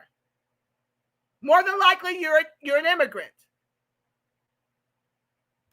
Donnie on timeout from TikTok. I love his content. And he's concerned about what's been going on, especially after what happened with the whole Essence Festival. Donnie Timeout is saying, listen, the Soul Train Awards are a part of Black American culture. It's been there since the 80s, at least awards has. I mean, Soul Train's been on probably before then, 60s and 70s. And then the Hip Hop Awards, integral to Black American music history. But they're being replaced by the Caribbean Music Awards. At a certain point in his statement, he started to talk about Scott Mills. And he's questioning his true identity. Is the reason why Scott Mills is canceling these shows, does it have anything to do with the fact that he's Caribbean? Is that why? And again, I can understand why somebody would think that way. Because again, the Essence Festival, which is owned by a Liberian, is now catering to the diaspora, the Caribbean and the African diaspora. And now you have this, where the Caribbean Awards is replacing the Hip Hop Awards. Now we gotta think about this, guys, as business people. Scott Mills is the CEO. His job is to grow the brand. His job is to grow BET. If he doesn't grow BET, he's fired, okay? One of the ways that BET can differentiate themselves is to bring in a new audience. The Black American audience would be capped, okay? I'm just talking as a normal business person would. Don't take this personal. You have 40 to 50 million people, but you want to, if possible, get more viewership than your core audience. What is the way to do it? The Caribbean Music Awards. Now, he does say Caribbeans have a lot of stuff now. They have their own reggae festivals. They have all of that stuff, parades and carnivals and all that, right? I get that. But the Caribbean Music Awards, we talk about things like dance hall. It's technically still underserved. And let me tell you what I'm talking about. I've been living in Africa, coming to Africa at least going on a decade now. When I got here, I thought that hip hop would be the king. And hip hop is more popular in Kenya than it is in Uganda, definitely more in South Africa than here in Uganda. But I was surprised to see, outside of Amapiano, outside of Afrobeat, the biggest genre that I see is dancehall. Caribbean culture, I would argue, in East Africa is more or is stronger than hip hop. I won't say it's stronger than all of Black culture because it's not. Black culture remains supreme even amongst Africans on the continent. But dancehall is a popular genre. You have dancehall artists in Africa. Okay, you have Afro dancehall. You have guys here on the continent that talk like Jamaicans in their music. It's a whole thing. Okay, and so what happens is when you're BET, you're looking at tapping into the audience. So when you bring the Caribbean Music Awards on, you're not only getting the Caribbean people, you're getting people who are fans of Caribbean music everywhere, whether they're whites, obviously if they're African, in any Anglophone or English speaking country. All right, so you're growing a whole new audience, a whole new sponsorship that you can pitch to, a whole new deck of people you can do business with. That's the reality. Okay, now here's the problem. I'm gonna tell you guys, and it's gonna come up harsh. You can get mad all you want. We can get mad all you want at Essence Festival or what they're doing with BET and not putting the culture in and doing what they want. You have to own the culture to have leverage. If Black Americans as a community can't make people cover ground, the arguments that we have with these things, and I like Donnie on timeout. He's not wrong, right? He's trying to protect this culture. But if this show is not making money, it's not gonna matter about the culture. Nobody is gonna say, you know what, I gotta watch the Soul Train Award because it's a part of our culture. People are gonna look at it and say, is it worth watching? I don't want to watch it. The same thing with Black business. Do you go to a Black restaurant because you want to support Black business, or do you want to go to a Black restaurant because it's good? Now, once a Black business is good, it helps that it's Black. But if it's not competitive, then you're not gonna support it. You will go to anybody else that has the service or the product that you need for a remarkable price or same price or cheaper price that fits your needs. That's how everybody is around the world. So number one, Blacks are gonna be having to become more competitive. And I'm gonna tell you this out of love. People are tired of Black complaints. I'm just gonna be honest with you, all over the world. Okay, so before he gets into this part about people being tired of us complaining, let's address what he's talking about with respect to us becoming more competitive. When the powers that be drive your political and positive hip hop into the basement and prop up the likes of these melanated and POC immigrants, when there is a big power structure out there that's doing that, when your median national income is $56,000 a year and the median home price is over $500,000 nationwide, how in the world, and everybody is opposed, not everybody, some folks agree with reparations, but you've not been made whole yet. You are on the bottom in every metric of society. How in the world are you supposed to compete when our government enriches them, when corporations enrich them to participate in our ethnic cleansing? See, I don't give a damn if folks are tired of hearing me fight for reparations, fight for the Negro line, fight for Negro marriage, fight for Negro babies. I am doing nothing no different than what the Africans are doing in politics right now, than what the Caribbeans are doing in politics right now, than what the Asians are doing in politics right now, than what the Indians are doing in politics right now. What I am over is folks trying to act as if we're not supposed to give a damn if our line flourishes in the country of our ancestors. What they fail to understand is that they've got dual citizenship. What they fail to understand is the majority of us don't want to be no place but in the country of our ancestors. We're not trying to be over there with them. Let me tell you what's happening to them. Let me tell you what's happening with them, okay? Let's talk about it. The median income. I ask, what is the median income of Africans in America versus Africans in the continent? Now it's different all over the country, right? I've shared with you often that Africans versus U.S. Black, per the LA Color of Wealth, which is a free PDF, African Blacks were 60,000 liquid to U.S. Black 200 liquid. They were 54% degree to our 44% degree. This is in LA. Their median income was 113,000 to our 53.5. Hispanics were 17% degree. Their median income was within 3,500 of ours at 44% degree at 50,000. This was over 20 years ago, pre-pandemic. That's a study from 2004 to 2014. So when I'm giving you these figures, I'm giving it to you nationwide, the median nationwide. Here in the U.S. in 2019, the median for African immigrants was about 58,000 in 2019, family. In 2025, the median for the Negro is 56,000.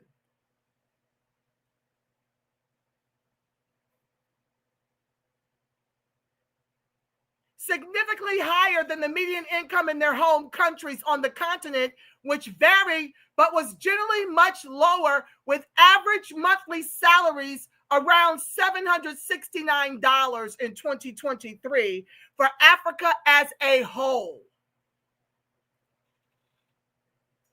But I'm supposed to give up my life and move to Africa, where they're not hiring us. They're not giving us free housing. They're not giving us free food stamps. They're not giving us free cash aid. We can't own the land. We can't own the housing. None of that's being given to us, even though they sold us into slavery. I'm supposed to give this up. I'm not supposed to fight for my lineage to hold on to the only country we've ever known. I'm not supposed to fight for my daughter to have running water, to have Wi-Fi that don't interrupt, to have running lights whenever she wants to flip a switch. I'm not supposed to fight for the lineage to be more American than the immigrants in this country. I'm wrong. I'm xenophobic. Let's talk about the Caribbeans. The Caribbean median household income in the U.S. in 2019 was around $52,000. In both these instances, you got to ask, what is it in 2025?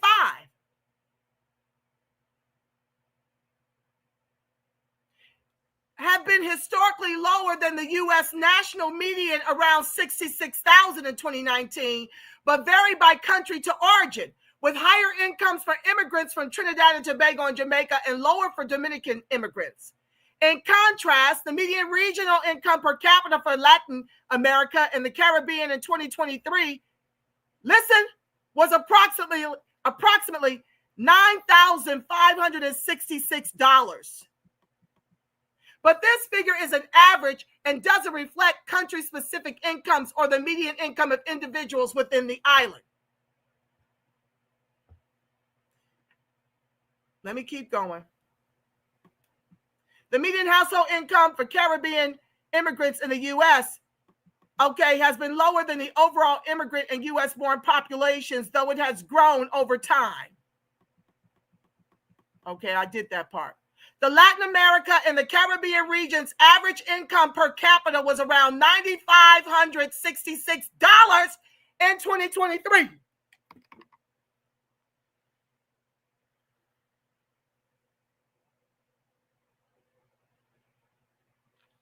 But we're not expected to fight. They're given everything. They're given our reparations and our taxes and dumped into our communities to climb right over top of us. And then O'Shea, who is a Negro, wants to get on his live and talk to us about how sick and tired they are of hearing from people like me complain. They want to sit up here, Narcan and Cobra, and these Pan-African organizations and make sure they control the reparations so they can piecemeal it out amongst their organizations who give zero damns that we're on the bottom in the country of our ancestors. And if they can't get a cut of those reparations, then they don't want us to have it at all because it means trading places. But y'all want to fight me for my protest voter strategy. When you are being erased and replaced with melanated and POC immigrants right before your very eyes with your very vote for the couch and demon rats. Y'all want to act like the Epstein files or Charlie Kirk is a lesser evil compared to ethnic cleansing of the Negro and our justice claim. Let's continue.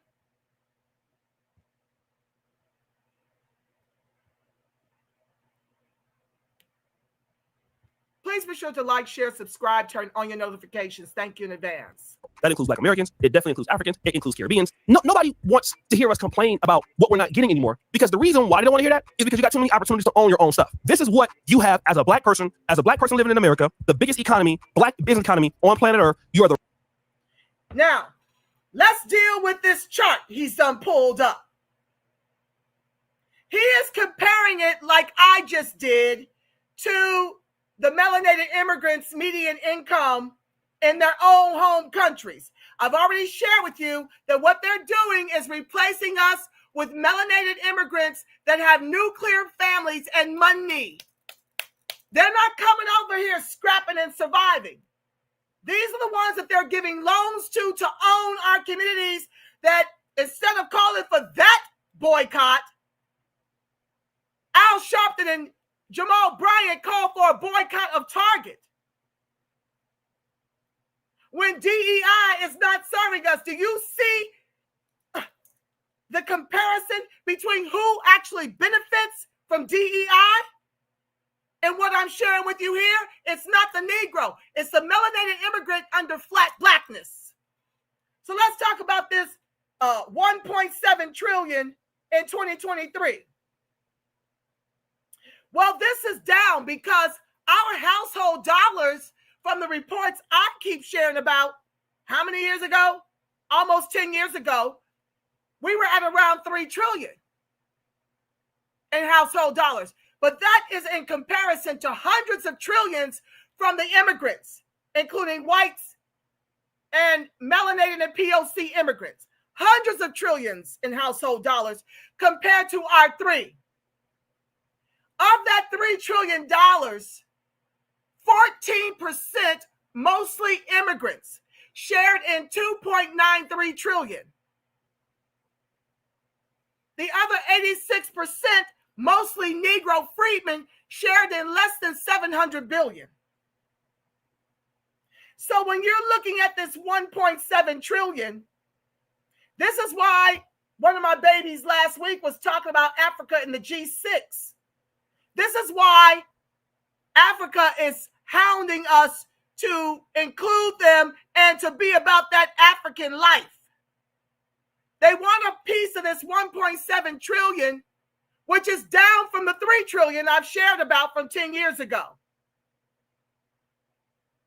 So we're losing wealth, and it ain't going to take us to 2053 to get to zero. Okay? It's happening now. We are half what it was damn near 10 years ago when I got in this fight. And like I said, it's worse because of the trillions, we don't even share in the majority. We don't even share in 1 billion, and there's 50 million of us. Less than 700 million. So what in the entire heaven is O'Shea talking about? Who in the world, in a nation where the median home price is over $500,000, can afford to buy a BET, can afford to buy an Essence? You want to know how much they cost? I'm glad you asked.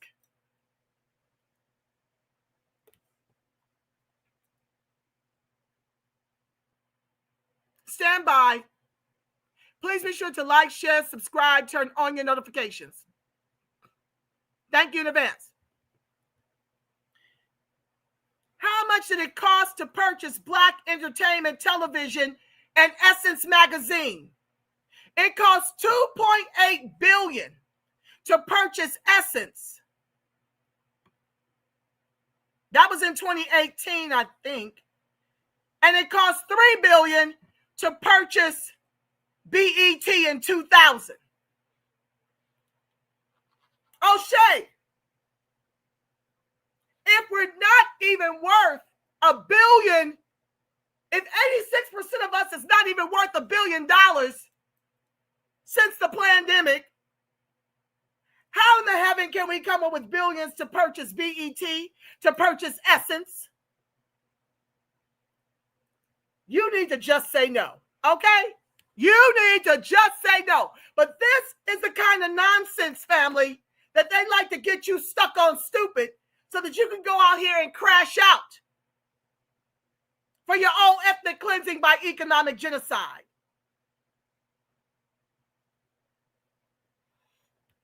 Let's keep going. I'm almost done so I can get to your comments. But yeah, they don't talk about this 1.7 trillion, how the majority of that under flat blackness is the melanated immigrant.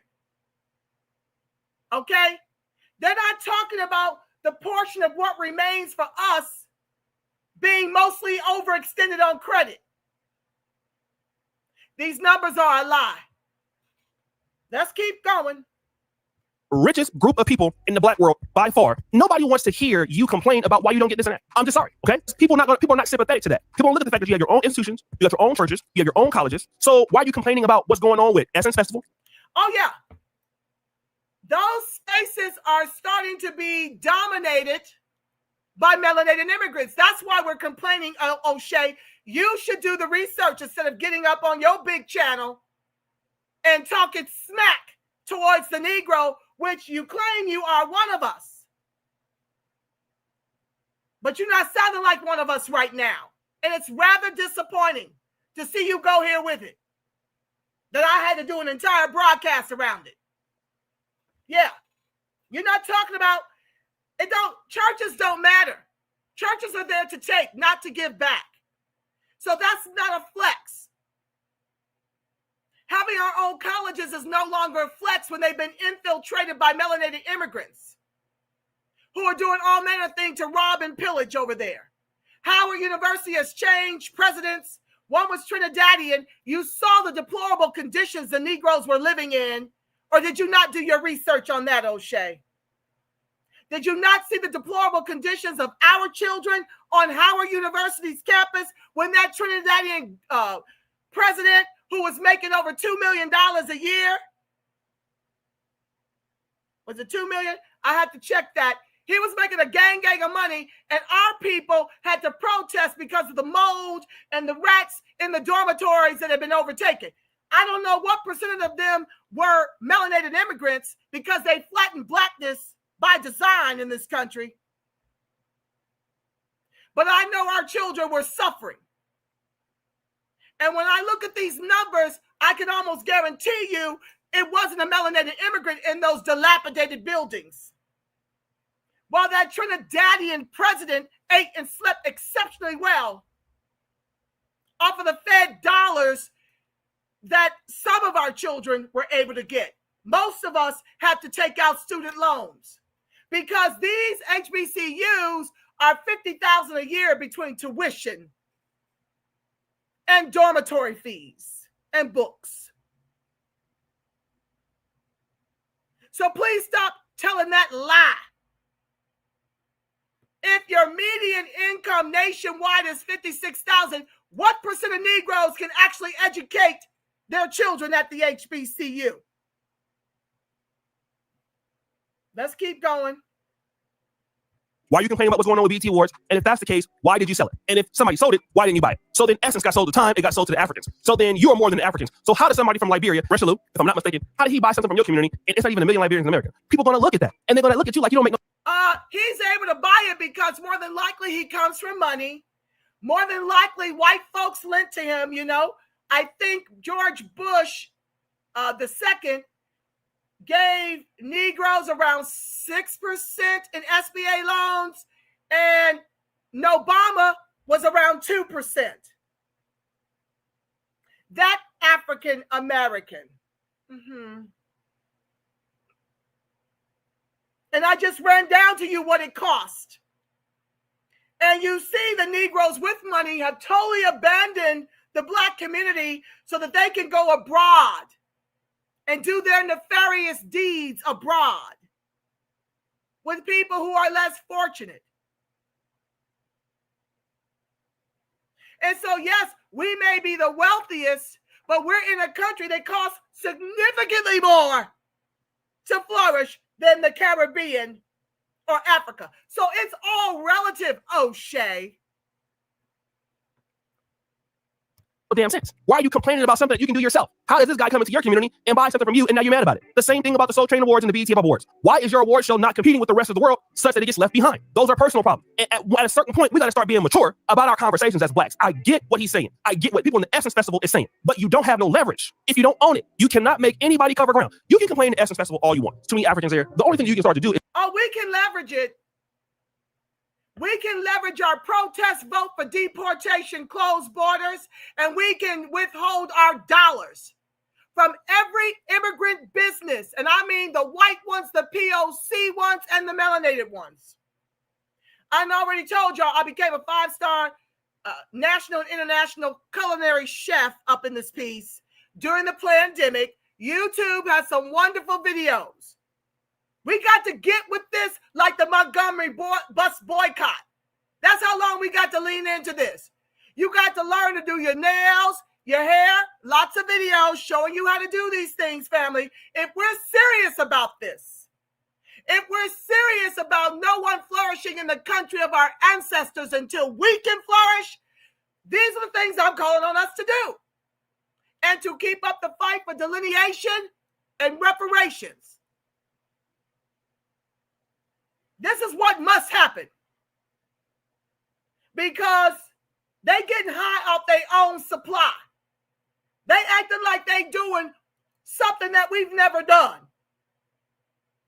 They act like we are 50 million deep up in this piece. From osmosis. Black magic. I don't know how they think we got 50 million strong, but want to call us lazy, want to fight with us when the white man, the glacier donkey immigrant, is in bed. All the immigrants are in bed to ethnically cleanse the Negro by economic genocide. I hope you picking up what I'm putting down. I hope you're picking up what I'm putting down, and I pray you make this video go viral. Or we're done. Folks is playing with it. Folks is playing with this. They're not focused on the right things. They don't want to tell you the data. Let's keep going. It's not go there anymore, right? Unless you own what you have, you can't design something to support your own people. So if you don't have a BET because your community sold it, it's hard for you to complain about why the programming isn't for you. Because one of the reasons why it sold is because it wasn't making enough money when it was for you. That's how business people think, okay? A lot of black shows and black networks tried to serve the community and went under. TV One was one of them. So if you're not one of the reasons... Like I said, it's by design. They co-opt and corrupt, and we're not supporting that. You can't make the Essence Festival about Africans and their traditions and their heritage when Essence was founded for us, by us.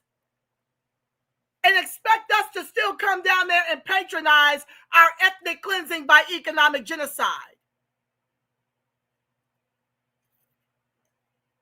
That's why that Wenger girl, they got rid of her. I'm going to deal with that on another day. I just don't have enough hours in the day, child. I'll probably come back with a part 2 of this because it's a lot I've got to discuss, and I've got to get it off my chest before I explode. Yeah, but you're dealing with systemic racism here. Not just by the glacier donkey, but by the melanated and the POCs. They want you to somehow believe you ain't been doing enough. We're outmanned. We're outgunned. We're outmoneyed. 282 million of them to 40, 50 million of us. And we're on the bottom. We've got to weaponize all we've got. And it means withdrawing your support. This will help you save, pay off some debt, find another way, like our ancestors did during the Montgomery Bus Boycott. Find another way. We must punish them and make them feel it. Because they're lying to you. And they're trying to steal your existence. They want what we are owed. They want our position.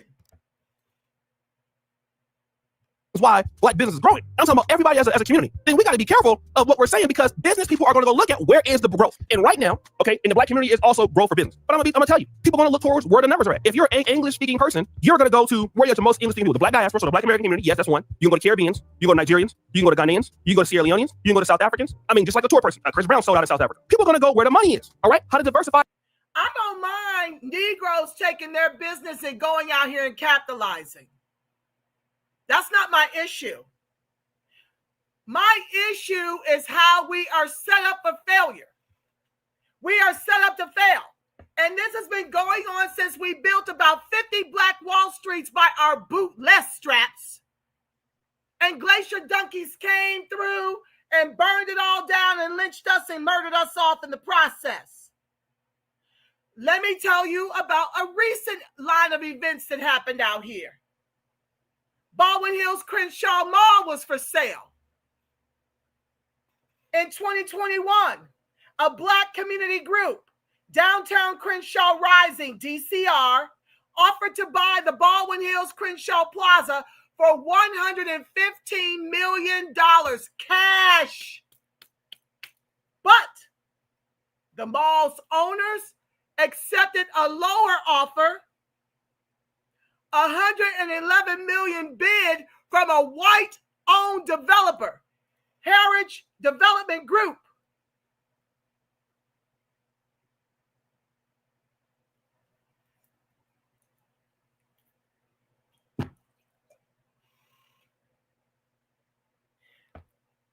This is what I can't stand about niggering new Black media. This is what I cannot stand. They don't do the research. They don't have their thumb on the pulse of what's happening to us politically and economically. And then they come out here reckless and want to talk about how sick and tired they are of us complaining. When we've got every reason to complain, they want to act like we're not doing everything in our power to get up off the bottom. These are all lies. And where there is smoke, there is fire.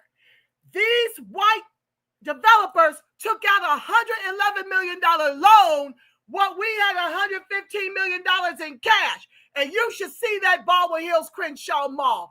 It is a sad sight to behold. They don't even have the Pan-African Film Fest vendors over there anymore. They had to move the Pan-African Film Fest. It is sad what has happened to that mall. But that's how you gentrify a whole people out of a Black area where we used to flourish. We build it, they steal it.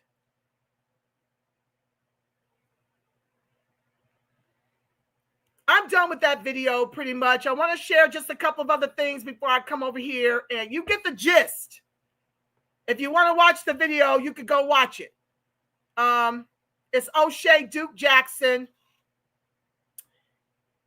How many more minutes do I have?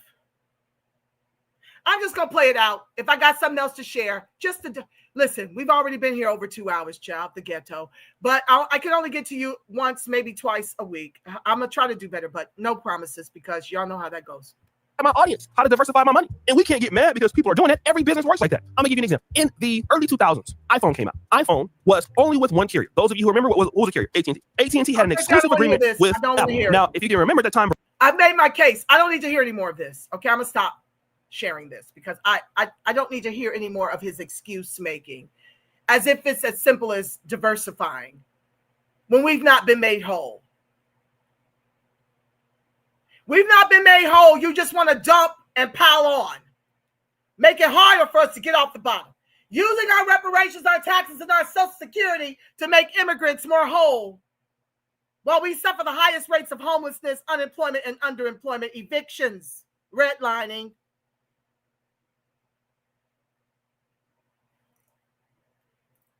This is a false comparison. And it's all lies. So let me breeze through the rest of my slides. And then what I'll do is come and read your comments. Thank you for keeping it lit, co-host. I'll be over in a second. We did that slide. We did that slide. I talked about that. Okay, so in 23, U.S. Black households had a median income of $56,490, while white non-Hispanic households had a median income of $69,070, making the Black household income roughly 65% of the white household income. Immigrant household incomes vary significantly by origin, with non-Hispanic immigrants from Europe and Asia having higher incomes and net worth than other immigrant groups. Black immigrants face this. I don't give a damn what they face. Let's go through the numbers. They're all in bed together. They're all in bed to ethnically cleanse and take our place. So Asian households was 112,800. Hispanic households were 65,540. We are 56,490. This was in 2023. This is what happens when you don't have Negro freedmen at the hiring tables. When you require Spanish in an English-speaking country. Let's close that out. I'm trying to breeze through so we can get out of here.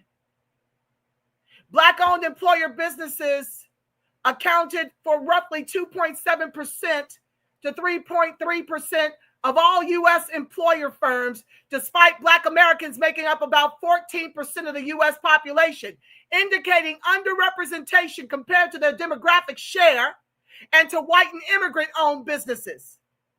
In some historically Black communities, such as Detroit and Memphis, the share of Black-owned businesses was significantly higher, with Black-owned firms accounting for 77% and 56.2% of all firms, respectively. That was back in 2012. And once again, when Black is flat, what percentage of those businesses are Negro and what percent is melanated immigrants and POCs?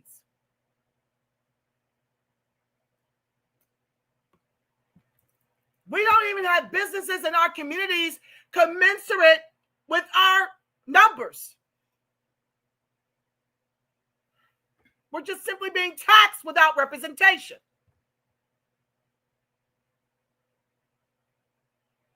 I can't even get a percentage of how many Black Americans are hired by Black-owned businesses. This is what happens when you flat Black everything. You can't even see how these Black-owned businesses are hiring immigrants over the Negro. Our old people are included in this nefarious betrayal.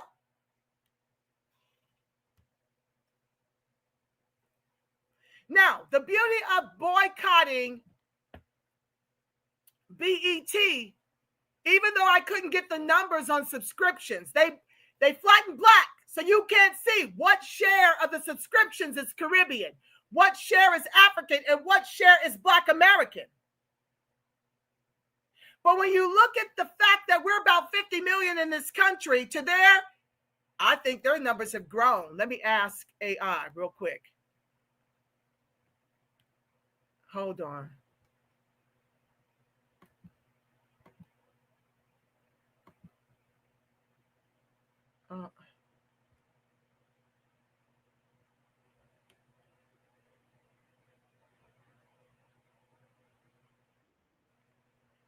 How many? Lord, I lost my question that fast. Hold on.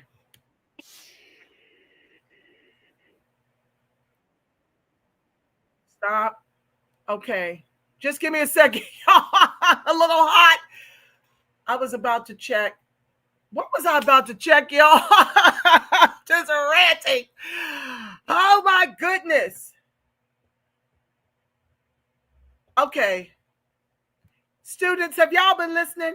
Can y'all tell me what was I about to look up? I lost my thought that fast. That's what I get for ranting. Oh, my God. What was I about to say? Come on, God. Bring it back. Bring it back.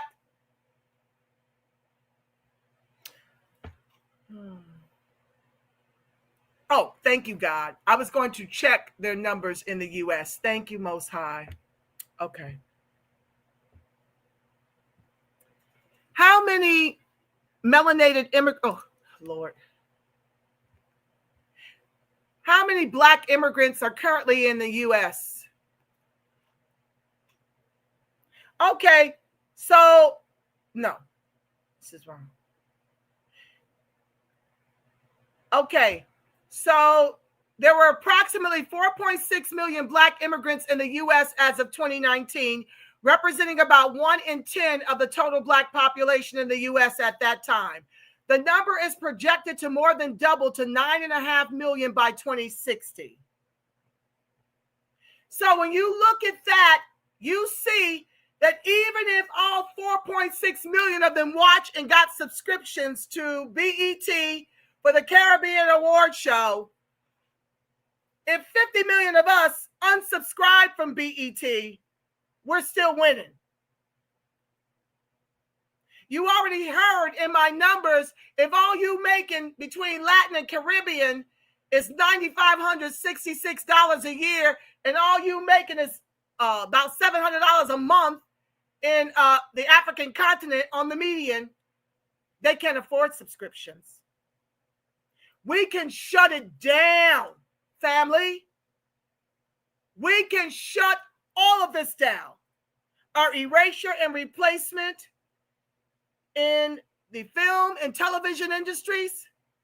Don't go to those movies when you see folks like Cynthia Erivo starring as Shaka. Don't support these immigrants in our narratives, because they would never allow you to do the same in the continent of Africa nor in the Caribbean. Withdraw your support. We could do this. These are the boycotts Al Sharpton and Jamal Bryant should have been calling for. Starve them all out. Since they want to act like 1.7 trillion, over 90%, what is it? 14% sharing in the majority of it. The immigrants are pretty much sharing in the wealth that should be ours. Shut it down. Put your money to better use. Let me see. Is that it? That's not my last point. Immigrants are a growing share of U.S. Black population. This is a problem. This is a problem because we're not whole. If we were flourishing for 400 years, would I mind a few immigrants coming in and taking advantage of some opportunities? No. But as long as the majority of my people are bottom caste, yes, I give all the damns in the world about this. Hold on, y'all.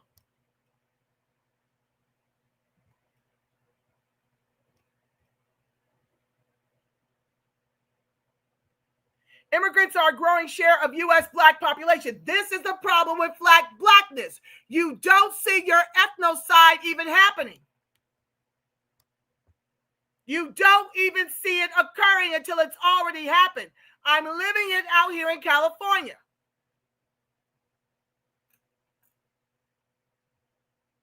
A growing number of foreign-born Blacks are making up the African-American population, according to a recent Pew Research Center report. And this is why the OMB and the government will not allow us to delineate. Everybody is falling under Black if you've got melanated skin. These are not Black Americans. Everybody is considered an African American because of the melanin. This is not their lineage.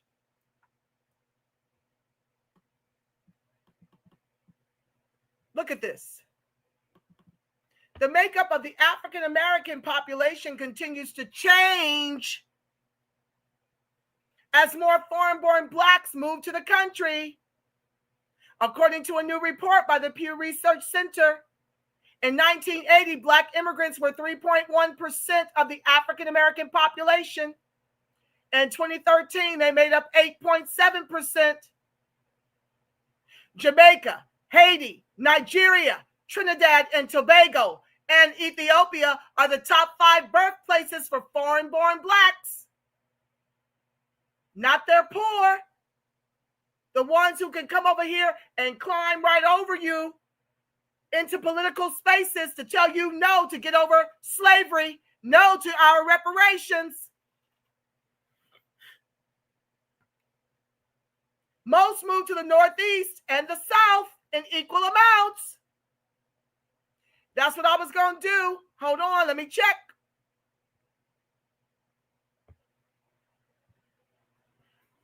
Are Blacks in Atlanta numbers declining as immigrant numbers increase in Atlanta?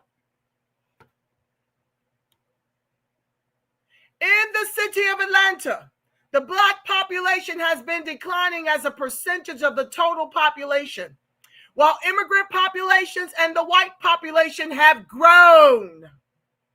This demographic change is primarily driven by Black residents moving to the suburbs. No. Let's stop lying, AI. They are being gentrified and replaced with whites and immigrants who want the city. That's just like folks want to try to convince me that Negroes have left California because they want to move to Houston and Atlanta. Why? Why give up perfect weather and beaches and palm trees and the beauty of Southern California for Houston, for Atlanta, to be with a bunch of powerless Negroes and immigrants who are taking you over? Okay, they're saying this demographic change is primarily driven by Black residents moving to the suburbs, not a decline in the overall Black population across the metropolitan area. Well, that's hard to discern and determine when Black is flat in this country. I know when I was down there recently, a lot of us are out there begging. And it's tragic to see it. So I guess the ones that can't afford to move to the burbs can't be forced out. They're just homeless in the streets and coming in the street and moving traffic to beg for change. It's very depressing that this is going on around the AU Center.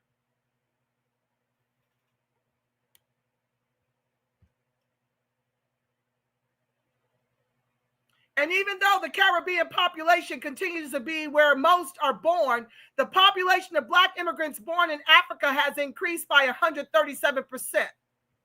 And this is why Bill Gates is over there pushing abortion on them, pushing birth control on them,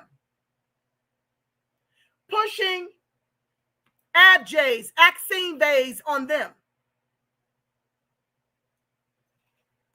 Almost 1/3 of African immigrants enter as refugees or asylees. Most foreign-born Blacks enter by way of relatives who are already U.S. citizens. The report reveals many differences between foreign-born Blacks and U.S. Blacks, but Joe won't let us delineate.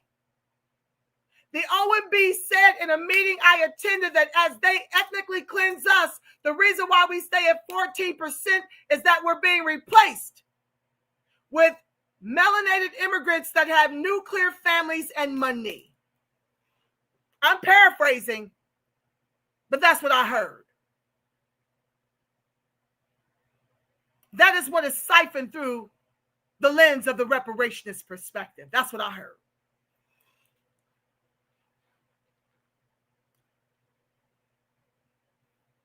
The median age of foreign-born Blacks is 42 compared to the median age of U.S. Blacks, which is 29. The median household income for foreign-born Blacks is $43,800, which is higher than the average for American-born Blacks, which is $33,500.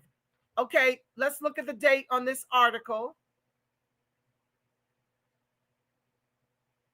April 16, 2015. Also, 26% of Black immigrants are degree holders compared to, at that time, 19% of U.S.-born Blacks. Compared to Asian and Latino immigrants, Black immigrants have a significantly higher English proficiency. Additionally, more than 1/3 of Black immigrants from Africa have a college degree, more than the U.S. population, by design. Blacks coming from South America follow with 25%.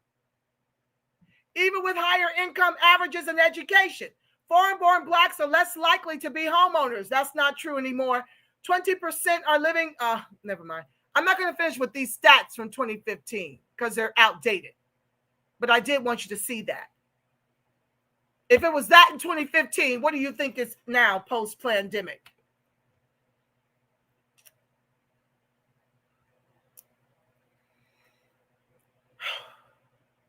That was a lot.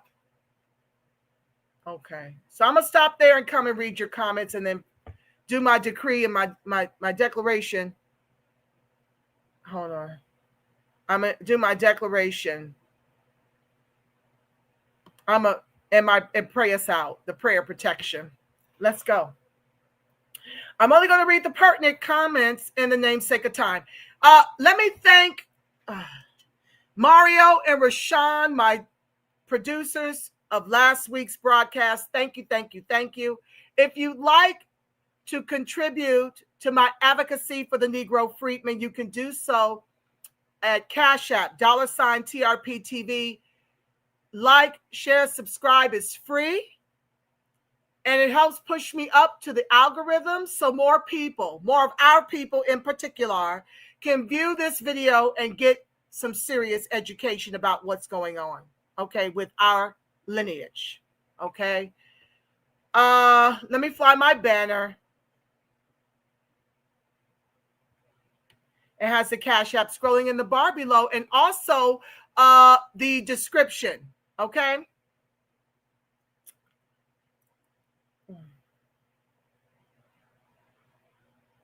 Where is my chapstick when I need it, Lord?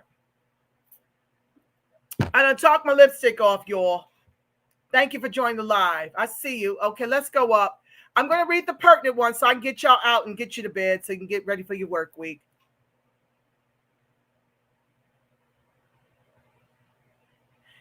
So, Darren Johnson, I didn't block him because he wasn't disrespectful. He just is niggerant.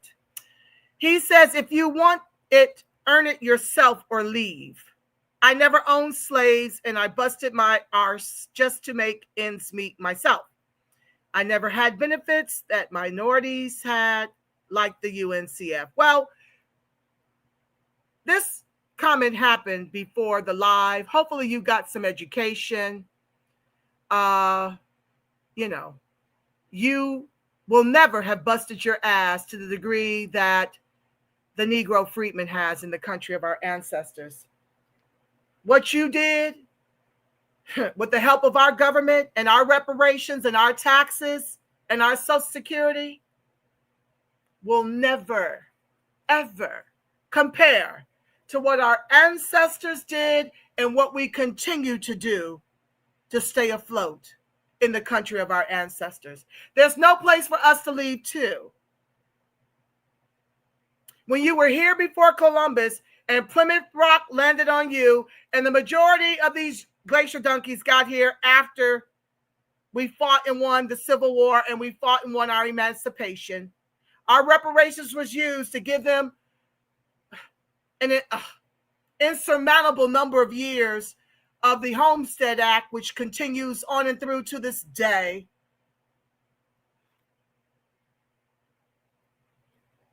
You ain't seen nothing until you've survived the worst heinous chattel slavery in the world. That's what I and my people are survivors of. We get it out the mud every day, or we wouldn't be 50 million strong, despite everything that has been leveled at us. And we're not going to lose this fight because I'm going to keep talking. Okay? So you leave. This is mine. This is mine. We've got how many generations since before Columbus? Nobody needs to come over here talking about leave if I don't like it. Nobody. Because that is some unmitigated gall to be from someplace else and want to tell the Negroes to leave. That reminds me of that Hispanic man over at the Chicago City Council meeting, speaking in his broken English, telling a sister, no more money for you, you lazy. That's what this sounds like. And so y'all fail to realize that I'm responsible, in part, for the 28% that voted for deportations, closed borders. I was sounding that alarm for years before 28% of us got some act right.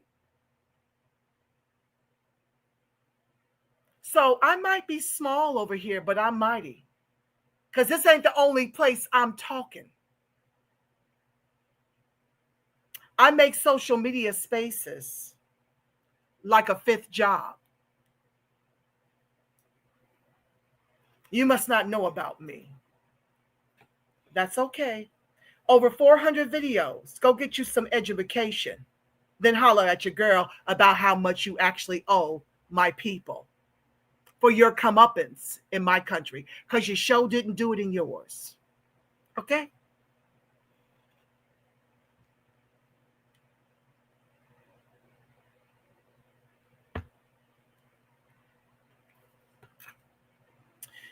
I shared this. I got on Sam Monk earlier. Everyone deserves reparations. Stop being a victim. Take accountability. Well, I hope you stayed and got some education too, Sam Monk. But I read you your beads earlier. Yaira responded to Sam Monk, and ours is an overdue debt, not a handout. Teach. That's another thing.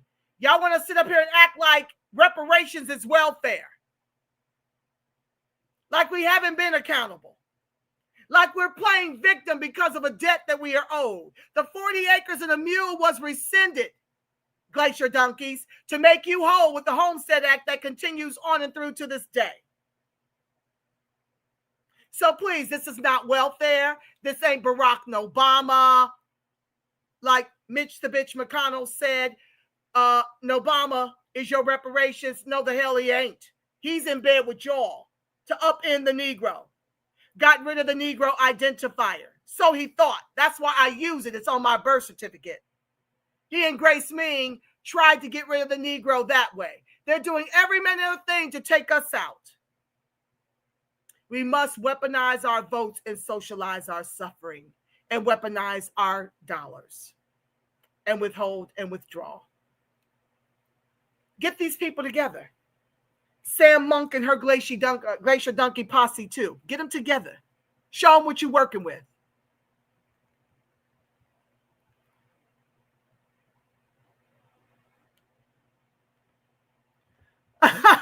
Pinky said the trolls in here tonight. I've been watching. You know it. Oh, they're coming for me when I talk against them. They can talk against us. Charlie Kirk. That's another thing I wanted to read. And that's about all I'm going to do on this concerning that Glacier Donkey. Okay? I want you to hear the disparaging things he said about Negroes as you see the niggering Negroes who want a pat on the back and some money from the Glacier Donkeys crashing out over the fact that he's no longer with us. I did want to read that here, and this is all I'm going to do with it because everybody else is covering it, and I'm on a mission for reparations, so I can't really be spending a whole lot of time dealing with nonsense, okay? Yeah, folks is losing their jobs, telling the truth about who Charlie Kirk really was, okay? Yeah, Charlie Kirk anti-black quotes. If you agree with any of this, just go ahead and remove yourself from my friends list and all of my social media platforms. Number one, prowling.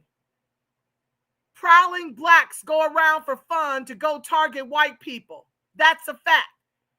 Number two, if I see a black pilot, I'm going to be like, boy, I hope he is qualified. Number three, George Floyd was a scumbag. Oh, also don't forget Charlie Kirk and his posse and his ilk were saying that Mr. George Floyd died from a fentanyl overdose, even though we saw the Glacier Donkey chauvinist take his life on every major network in the world. Whatever fentanyl he took, he was alive in the grocery store when they falsely, I don't know if it was false or whatever, but a fake $20 bill wasn't worth his life. So perhaps you shouldn't believe your lying eyes. And Charlie died from a fentanyl overdose. Perhaps that. MLK was just a man, very flawed one at that. A mythological anti-racist creation of the 1960s. Well, it's mighty funny that Megyn Kelly and folks that was on her channel was comparing Charlie to Martin Luther King Jr. You see, they can't make up their minds which side of evil they want to support.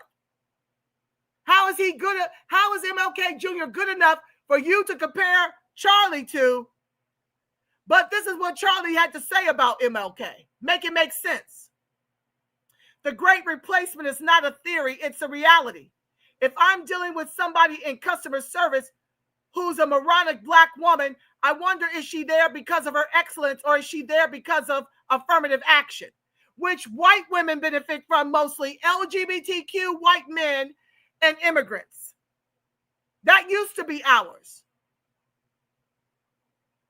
That ain't been ours since the boomers. Leaders won't do what is necessary, which is arresting black criminals. But a white man took you out. His grandma said they all MAGA. While y'all sit up here and try to put a target on the Negroes' back, threatening the HBCUs who had nothing to do with it. What y'all fail to realize is our children are under constant threat of these white demons, these glacier donkeys. It's a constant. Okay? Kirk passing away has nothing to do with the threats that are ongoing, incessant, and nonstop. This is what our children have to suffer as they're trying to get degrees. While folks constantly want to tell them you're begging for more free stuff. They got to deal with death threats all the time. Black crime is a major issue in our country, even though a MAGA took you out in Utah. Some woman had the unmitigated gall to sit up here in my feed on X and say she wondered if the Crips did it. I say, yeah, because the Crips attend that college in large numbers in Utah. The puckery is real. What is the real problem exactly? The real problem is that black fathers abandon the women that they impregnate. The problem is blacks that kill themselves a lot, kill each other in inner cities. Black crime is a huge problem no one wants to talk about. It's not racism. Black Lives Matter. Hold on, y'all. I got to move to the next one. Black Lives Matter wants to fan the flames of a race war in our country. This is an outright threat of full frontal domestic terrorism in our country. A BLM Incorporated leader drove through the holiday parade regarding Waukesha. The alleged Waukesha attacker was a black supremacist terrorist. But they have yet to label the glacier donkey domestic terrorist. Juneteenth threatens the fabric of our country, like July 4 don't, when we were still enslaved. Juneteenth should not be a federal holiday, even though we suffer the highest rates of unemployment and underemployment, and glacier donkeys and melanated and POC immigrants who hold the majority of the jobs are the ones being paid for the federal holiday. You see how niggard he was? We should not be like, you're acting like a Trayvon, you're a Shaniqua.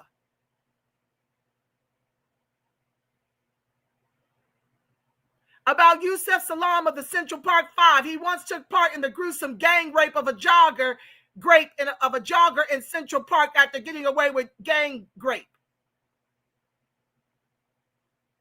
Affirmative action does not address the real problem, black crime, black fathers abandoning their children. Black crime is a huge problem no one wants to talk about. More than 600 white women a year are murdered by black men, by blacks. But Candace Owens,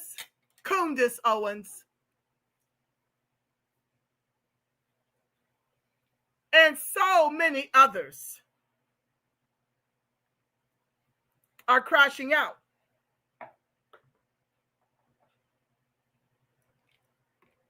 Yeah, so the trolls are busy. They don't want you to know this information. Pinky goes on to say, you're right about the immigrants. I've been telling our people. Thank you, Pinky. Sup, sis? Nice photo of you in your birthday cowboy hat. Oh, Brewski, thank you, baby. Xenophobic. Hey, twin. No, I know you talking about her. Name is Esther. Everyone is showing her. Esther? I don't, Pinky, give me a little context, baby. I'm scrolling from the very top. Hi, Michael Penn. I ain't seen you in a minute. Well, I haven't been here in a minute. I wanted to give you an update about reparations after handing our reparations materials to members of Congress on April 29th. Also, I followed up with politicians. Thank you, Michael Penn. This is an ally, always doing the work. I appreciate you. Let's hook up. Hit me up in an email. And I know you do that all the time, don't you? Leave me a contact number, okay? They declared war 60 years ago. Our ancestors understood. Pinky goes on to say, to do that, you have to vote a lot of people. We're promoting sit on the couch, and those people reach a lot of people. They have thousands of followers. Well, you're absolutely correct, Pinky. And this is the problem with the sofa. I did look up the data. Let me write it down. Immigrants. I want to look up the illegals and the immigrants who voted last election cycle. You see, the problem is our people are acting as if the country is still black and white. No, the country is comprised of black, white, and folks who identify as black for their convenience for the come up, and folks who identify as white for cover and for come up as well. They don't come up nearly as much as the whites do. All they're using the POC immigrant for is to bolster their numbers, to bolster their resources. Okay? So, yeah, that's what's happening. We can't afford to vote the couch anymore, because if you look all throughout the swing states that scum of the lost, you will find in places like California where new scum made it illegal to ask for ID out here so that the illegals could participate in the general. That's happening all over the country in demon radically ran states. Okay? They've been allowing illegals to vote. So if you're not requiring ID, voter ID at the polls, anyone can come up with your piece of mail and say your name and address and just go to the polls. They gave me my ID back. So that's why we, with 282 million immigrants and 50 million of us, we can't afford to sit the couch. We must go out here and hold our nose for deportation candidates, which are by and large MAGA. But you've got to decide which is the lesser of the three evils. Epstein files, Charlie Kirk, ethnic cleansing. It's easy to me. It's easy. Hi, George with Chart the Third. Nice to see you. Brewski. Voting blue wasn't our only problem. The white supremacists weaponized our loyalty to having black folks as our representation. Oh, Brewski, you are hitting on all cylinders here. Identity and respectability politics must die for the Negro to flourish in the country of our ancestors. You're absolutely correct. It must die. That's how we got in the trick bag with Obama, who bailed out Wall Street and the banks and left Negroes to lose the only wealth they had to bequeath their children, their homes. Over 40% of us lost our homes. And he didn't put regulations on the banks to lend the money that he took from us to bail them out back to us to make us whole during the mortgage crises, which was started by them. Adjustable rate mortgages and MBSs, mortgage-backed securities. That was a creation of Fannie Mae, Freddie Mac, Wall Street, and the banks. That's how they all got their pockets lined and how we lost the only wealth we had to, generational wealth we had to bequeath our children. And we haven't recovered from that since. So yeah, That's when they slipped in the cosplaying Agent Tethers. Our folks fell asleep on that. Well, they've been doing that a while, all the way back to Shirley Chisholm. You see, there was a time when the melanated immigrant was even fewer in number. But they were already, as soon as they got here, hit the ground running to get into position to take over our politics. As early as Shirley Chisholm.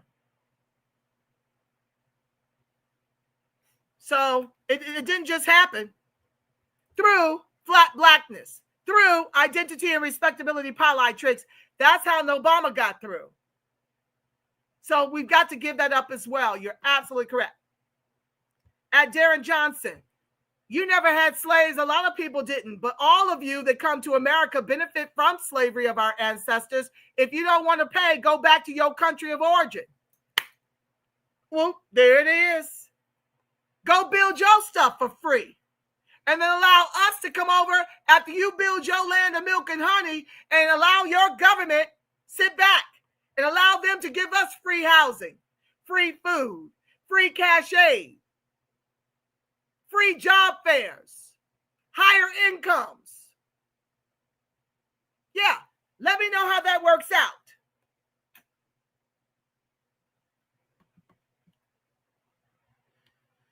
I choose survival, then they can all go home. I'm with you, family. Huntsville, Alabama in the his house.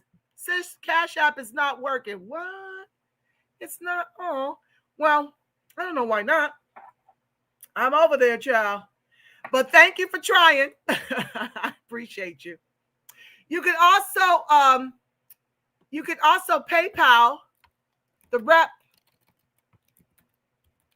Wait, hold on. I got to look up my PayPal. I'll give you that. Thank you, Yair. That's super sweet of you. Okay. Of course, our show's canceled. No gatekeeping and selling off our stuff to others. You won't find men in other ethnic groups doing that. Correct, family. Correct. This is all by design. They drive it into this diabolical debauchery and then want us to continue to invest in it? No way. Let it tank. And let's tank the Caribbean show. Let's not tune in. Let's unsubscribe from BET. I just showed you the data. 5 million of them, 50 million of us. That's easy. Withhold all support until we're starring in our own narratives. Don't go to the movies for Cynthia Erivo and all these different Africans and Caribbeans playing in Negro narratives. Withhold your support. That's the only way this stops.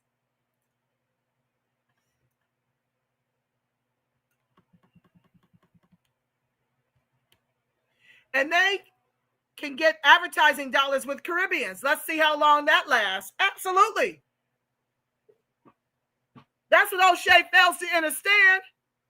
You're not going to get more advertising dollars for, I don't even know how many Caribbean are here, but they said collectively for melanated immigrants is about 5 million roughly. It's probably more than that, but let's say 5. You're not going to get more advertising dollars for a Caribbean show than you would with the Negroes who predominantly subscribe to BET, 50 million strong. Not all 50 million of us have subscriptions. I know I don't because it's garbage over there. But the bottom line is the majority of the people that watch are us. And if we ain't into Caribbean music, it ain't going down in this country. And you clearly see, given their salaries in their own countries, they can afford your subscriptions. That's why you won't let me pull the data. It don't exist. It's us. These are things that are within our control.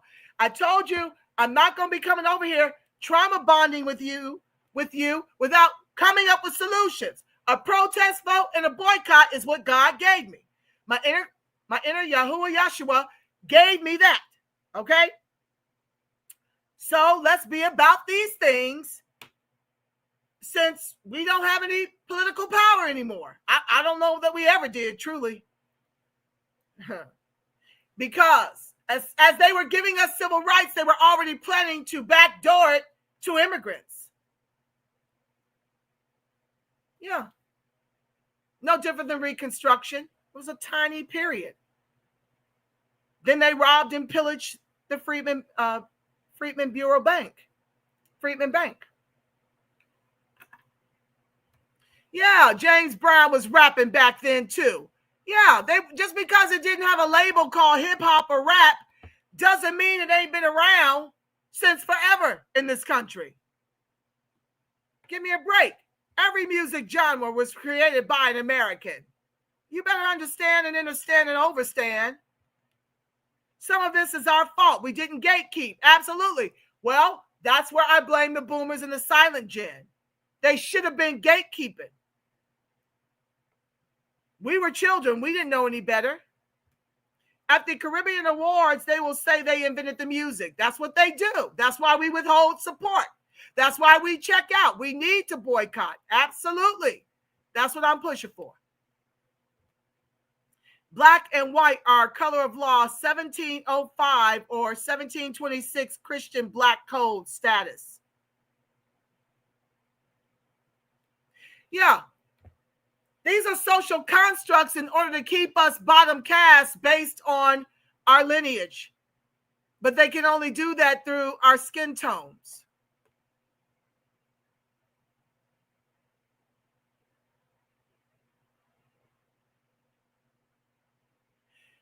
Now, see, this is who I'm about to block. Without Jews using blacks to destroy Western society, you have no purpose. Yeah, you're getting blocked. Ban user, delete the comment. See how easy that was? We are under attack. Don't think otherwise. Teach. They were also working off gambling debts. Get off the past, ma'am, so our children can help build the future. Okay, you don't have to be, bye. I'm not getting off the past. Because if you don't understand history, you're bound to repeat it. Goodbye. You clearly don't need my education. Don't forget the free land they all received. Homestead Act, sis. Yes, Pinky. Holy hell. As a black man, get off the damn race script. You are the problem. Great. Bye-bye. You don't have to be over here. Ban user and delete their comments. Reparations have already been paid. Time to remove the training wheels for good. Bye, Bob. Ban user and delete their comments. Did you vote for this? Did you vote for this? Oh, yes, I did vote. I voted for deportation, closed borders. I sure did, blow me. Sure did. That vote is actually producing some, but not enough results. I want you all gone. You're not here to help my people. You're here to take your economic opportunities at the expense of my lineage. I don't think anything would be different if it were reversed in your country. And it was us getting all of your spoils. Negroes, black, colored, who didn't want to be Osborne into the government, creative Native American tribes, 5 civilized tribes, etc., were reclassified as black, colored, Negro. Correct, George Wachard III. Revisionist history.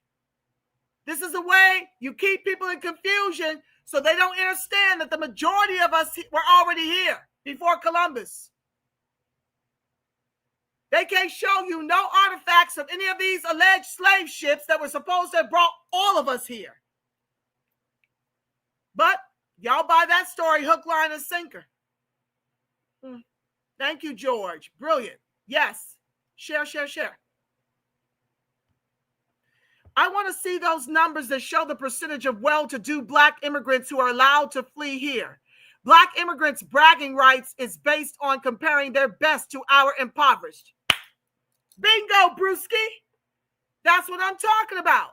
They like to make up these stories like they came over here with $1 in their pockets. And who can do that? Who can afford to come to this country without handouts from our government or already money when they get up in here? Where the median house is $500,000. Even that murderer of that Takara Thompson was living in a home. Was it Bowie? Oh, God. He was in a really good neighborhood. Him and his fellow immigrants were in a house. How do you do that from Guatemala without the help of our government using our reparations, taxes, and Social Security to make you more American than the Negro? Miss me with the bull. But they love selling this pipe dream to make you think that you're not as smart. When you built 50 black Wall Streets post-slavery, but you're too dumb to be in business for yourself, even though you're denied the business loans that they're granted in your communities. What's left of it? Yeah, we're not going to tell them lies over here.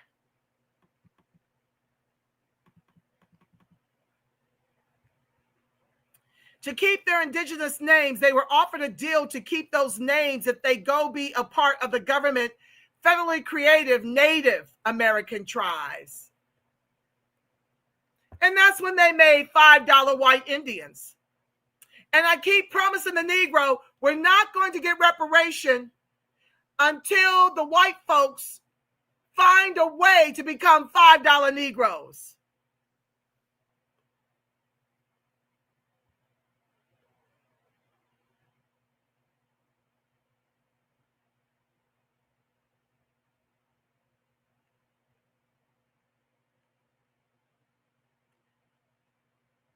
Corporate execs, multi-million salary destroy economy globally. Yeah, well, that's not who I'm in competition with. That's not who my people are in competition with, okay? This fight might be futile, and if things get bad for us, the men in our ethnic group will suffer first and the most. I'm ready to say, let them suffer. Well, Pinky, the bottom line is our men are, creating Linglings and Marias and all this kind of stuff. They've pretty much abandoned the idea of, maybe not as a collective. As a collective, if marriage is still happening, it is still black on black, but oftentimes you'll find that they are very invested in interracial sexual access for their survival. So, you can't give up the fight because of what they're choosing to do, to abandon the line. And that's not all of them. I know quite a few black men who are in this fight and are fighting with their full chest. But I do know that it must be difficult when you are invested more in interracial sexual access and you look down in the face of a Lingling or a Maria, or Becky. It's probably harder. I know it's harder. You can't really fight this fight for Negroes with your full chest when you're not married to a Negro woman and creating Negro children. I just don't believe you're able to.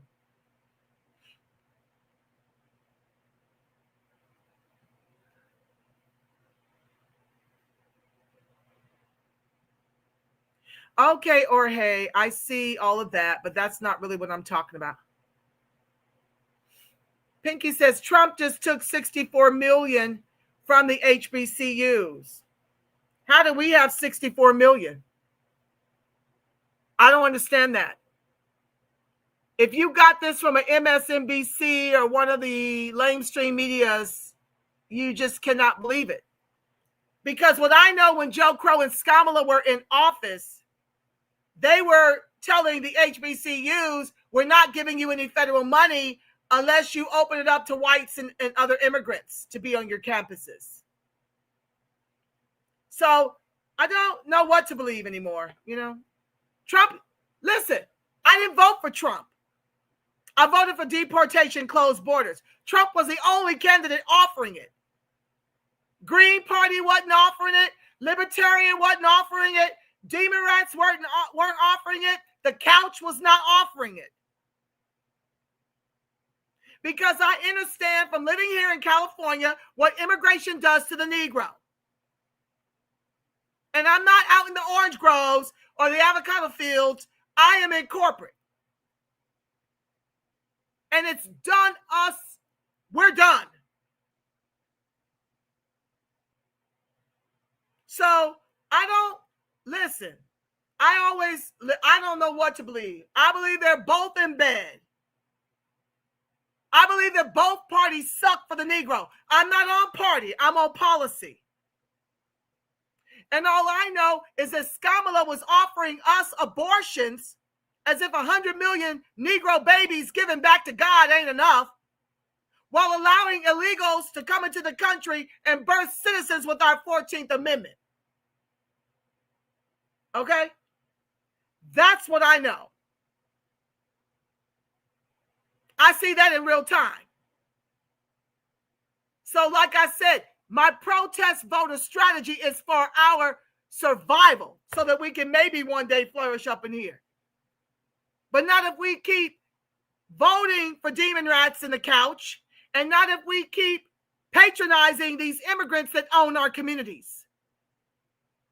Thug it out. Do what you got to do. Some things can't be helped. You got to get to a gas station. The grocery stores are owned by them. Certain necessities. You have to do it because it's in your communities. You may not be able to go someplace where a Negro owns a grocery store. I'm very blessed. In my community, I have a Negro-owned grocery store. She's got 2. She owns 2. And so I go there first. I don't go to Whole Foods first. I don't go to Ralph's first. I go to her. I only go to those stores when she don't have it. Now that takes work because it's not very convenient to shop that way. But I'm on a mission to withhold my dollars from these anti-Negro immigrants, 282 million of them. And I'm on a mission to ensure we get reparations and that we can flourish because I have a daughter to lead this country too. So I'm in this fight to secure and put the gate up securely. Okay? So I don't know what Trump did about that money. Listen, I don't know. And we can boycott all immigrant businesses, but will we? Well, not one has been called for. I'm the first one that's been calling for it that I know of in the social media spaces I'm in. But it's kind of a counter to that nonsense that Jamal and Al Sharpton were on. Because, you see, you got a lot of coons who are in bed with the melanated to ethnically cleanse us. Because they've got their reparations. They're paid by these corporations and the government to undermine us. So here I am, the little engine that could, that's being shadow banned. Yeah, and demonetized. Isn't O'Shea a medical doctor? I don't watch him. Something about him irritates me. Well, you know, he looks like a melanated immigrant, but he claims he's Negro from somewhere in the South. I don't know. I know he's in Uganda. I don't think he's a doctor, though. I don't think he's an MD, but he could be. I don't know. But that particular video really pissed me off with O'Shea. So I had to do it. I've been doing it for 25 years, but try and tell others how they can do it, and they will fight you for telling them how to spend their money. Let me tell you something, sweetheart. Don't you cast your pearls before a swine, okay? I tell people all the time, I am on here to find my tribe. I'm not here to fight these people who don't mind that their lineage is being ethnically cleansed with their votes or lack thereof. I'm here to give the data and find my tribe. So you be on that square. When they start resisting and pushing back, check out. Just like last week, I told y'all, I sweated my whole press out fighting with Negroes in the beauty barber salon. Don't do it. Don't sweat your press out, boo.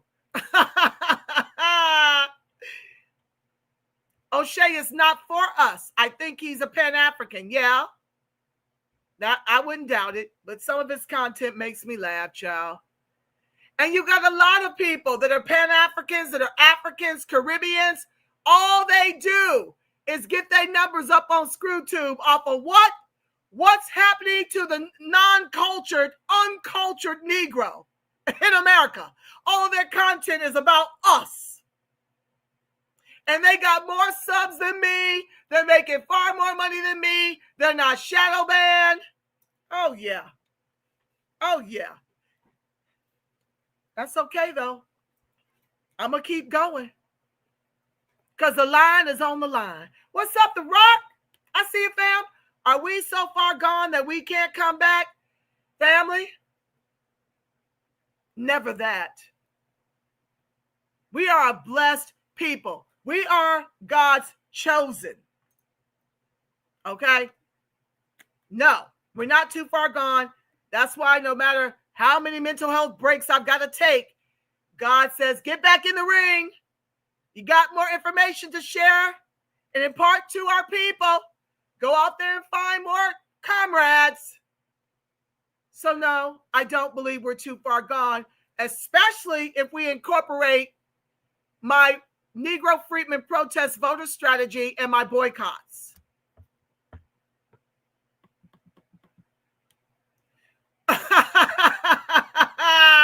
He might be a tether fam, I don't know.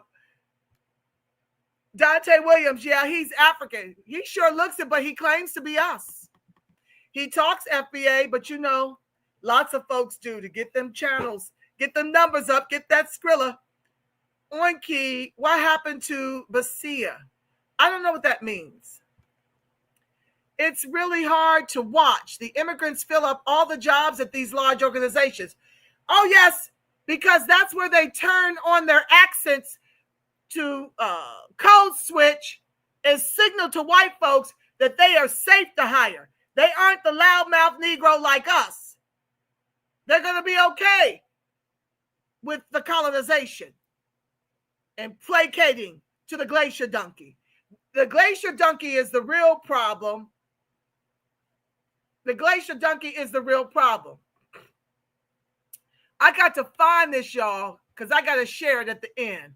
Hold on, y'all. Just give me a second. Y'all know I'm a little challenged here, but I got to find y'all this African talking ish about they are here to take. Here to take.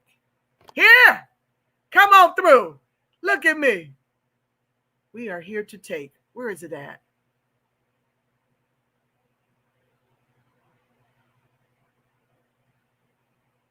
Oh my God, it came up. Wait.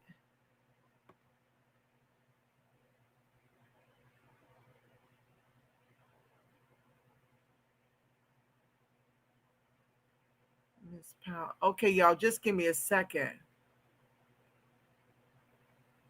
Where is that at? Lord. Have mercy. Where is it? It came up in the search.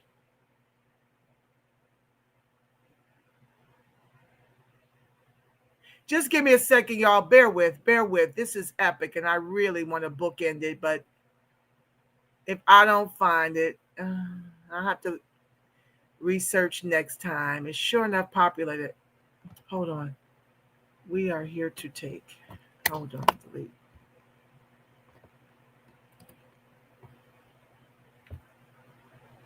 We are here to take. Hold on, y'all. I'm going to drill this through y'all's heads if it's still here.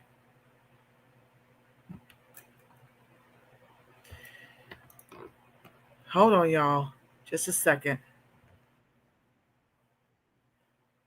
Let me start this over. Hold on. I want to share my screen, y'all. We got to memorialize this here.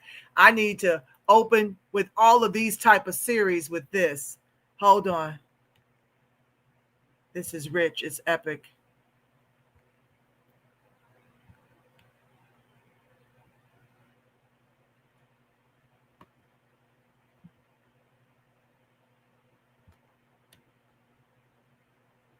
There's one thing and one thing only that African people care about, including me myself. I come to your country. I don't care where it is. I am here to make money. That's just the sad reality. But it is the reality. Me as myself, when I went to Nairobi, when I lived in Kenya, I went to take. When I went to South Africa, I went to take. When I went to Dubai, I went to take. I did not go to build the countries, because in my country where I come from, I am poor, and I left my country because there's nothing for me to do. I didn't see any ways of getting rich in my country, so I decided to come to other countries to do something for myself. So unfortunately, I can't tell my African American brothers and sisters that when African people come to America, expect them to build with you. No, we're here to take. We are here to take. The American government, like right now, it's welcoming immigrants like nobody's business. Every African person who is in a dire situation or who sees there's an opportunity for me to get a green card, they would do whatever it takes to come to America, knowing very well that the government right now is prioritizing foreigners instead of its own people, which is not my fault. My own business is to come there and grab whatever I can. And if your government is supporting me to take as much as I can, who am I to refuse? Who doesn't want to live in America? So don't be surprised when you see these African men or African women get with older men or older women just to get the green card. That is what we do because we are in a dire situation in our countries. So we are running away to come to your country so we can have a better life because, I mean, who does not know about the American dream? And then if we come and then Joe Biden pampers us, and forgets that he has Democrats to take care of, it's none of our business. That's the reality. That's the reality. When we come there, don't expect us to build America for who? You have a lot we are here to take. That's the truth. And I know I might sound arrogant, but I'm not a person who sugarcoats the truth. So when we come to your countries, just know we are not here to have mercy on you. We are here to take.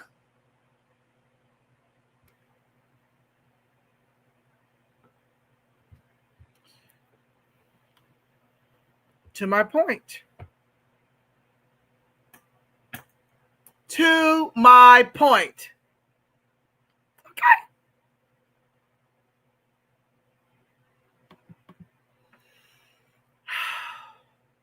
They are here to take. And this is all you've got. And when they've taken all you've got, where are you going and with what? You gotta ask yourself those questions.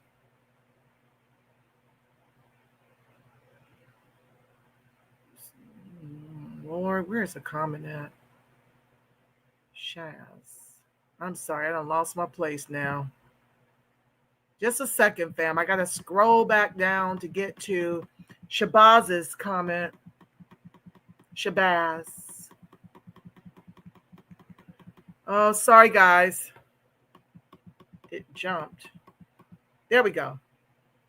No, that's your first comment. Let me go past the rock, Dante. There you are.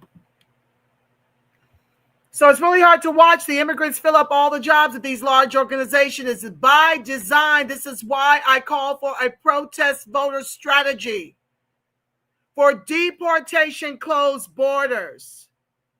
And you see these demon rats crashing out all over the country because these are their new voters. They're not crashing out for us. They are crashing out for our replacements under flat blackness. They have declared war on us. And you must return the missiles, or it's the end of the line. It's happened in California already. It's happened in New York. It's happening in Chicago. It's happening in North Carolina. It's happening in Atlanta. Don't become us. Now is the time to fight. I've shared the data with you throughout this broadcast. With that being said, family, we're at 3 hours. I'm going to try to read your comments. I'm going to try to read your comments at the rest of them when I get some rest, okay? In the meantime, let me do my declare and decree and then pray us out and bring you the outro. I want to thank you all for, let me just talk about the moral of the broadcast. Hold on one second. The moral of the broadcast, family, is that when the plane is going down, the stewardess don't tell you to put the mask on the immigrants. The stewardess tells you to put the mask on yourself. You cannot be of help to your family, to your children, your grandchildren, your husbands, your wives. You cannot be of help to them until you put the mask on yourself. You cannot be of service to the lineage until you put the mask on yourself. We have got to get beyond giving a damn about these other groups who are clearly here to take. That woman did not mince words. She has echoed the sentiment of every immigrant in this country, 282 million strong to our 50 million. You've got to weaponize your vote, socialize your suffering, and invoke boycotts of all immigrant businesses, no exceptions. You must find your Negro businesses and give them that business. We are the only group of people who don't own our own communities that are being gentrified. While even AI sits up and lies and says they're choosing the suburbs in Atlanta as they are being forced out by immigrants, the white ones, the melanated ones, and the POC ones. When the immigrants and the government are in bed and have declared war on the Negro and our justice claim, you don't sit it out. You run for office and you weaponize the only things you've got left: your vote and your money. These are the things that you are in control over. And you must do it or it's the end of the line. Both parties suck for the Negro. You must make the demon rats suffer because the demon rats is who y'all been voting for 70 years. Not the Republicans. You need to vote them out of office. Make sure they don't eat. As the title of the broadcast says, if the Negro cannot flourish in the country of our ancestors, no one will. And I'm on a mission to see to that. And I need your help making that message go viral and teaching your children that the line is on the line, and a vote blue, no matter damn who, and the couch is Negro roulette. Not on my watch.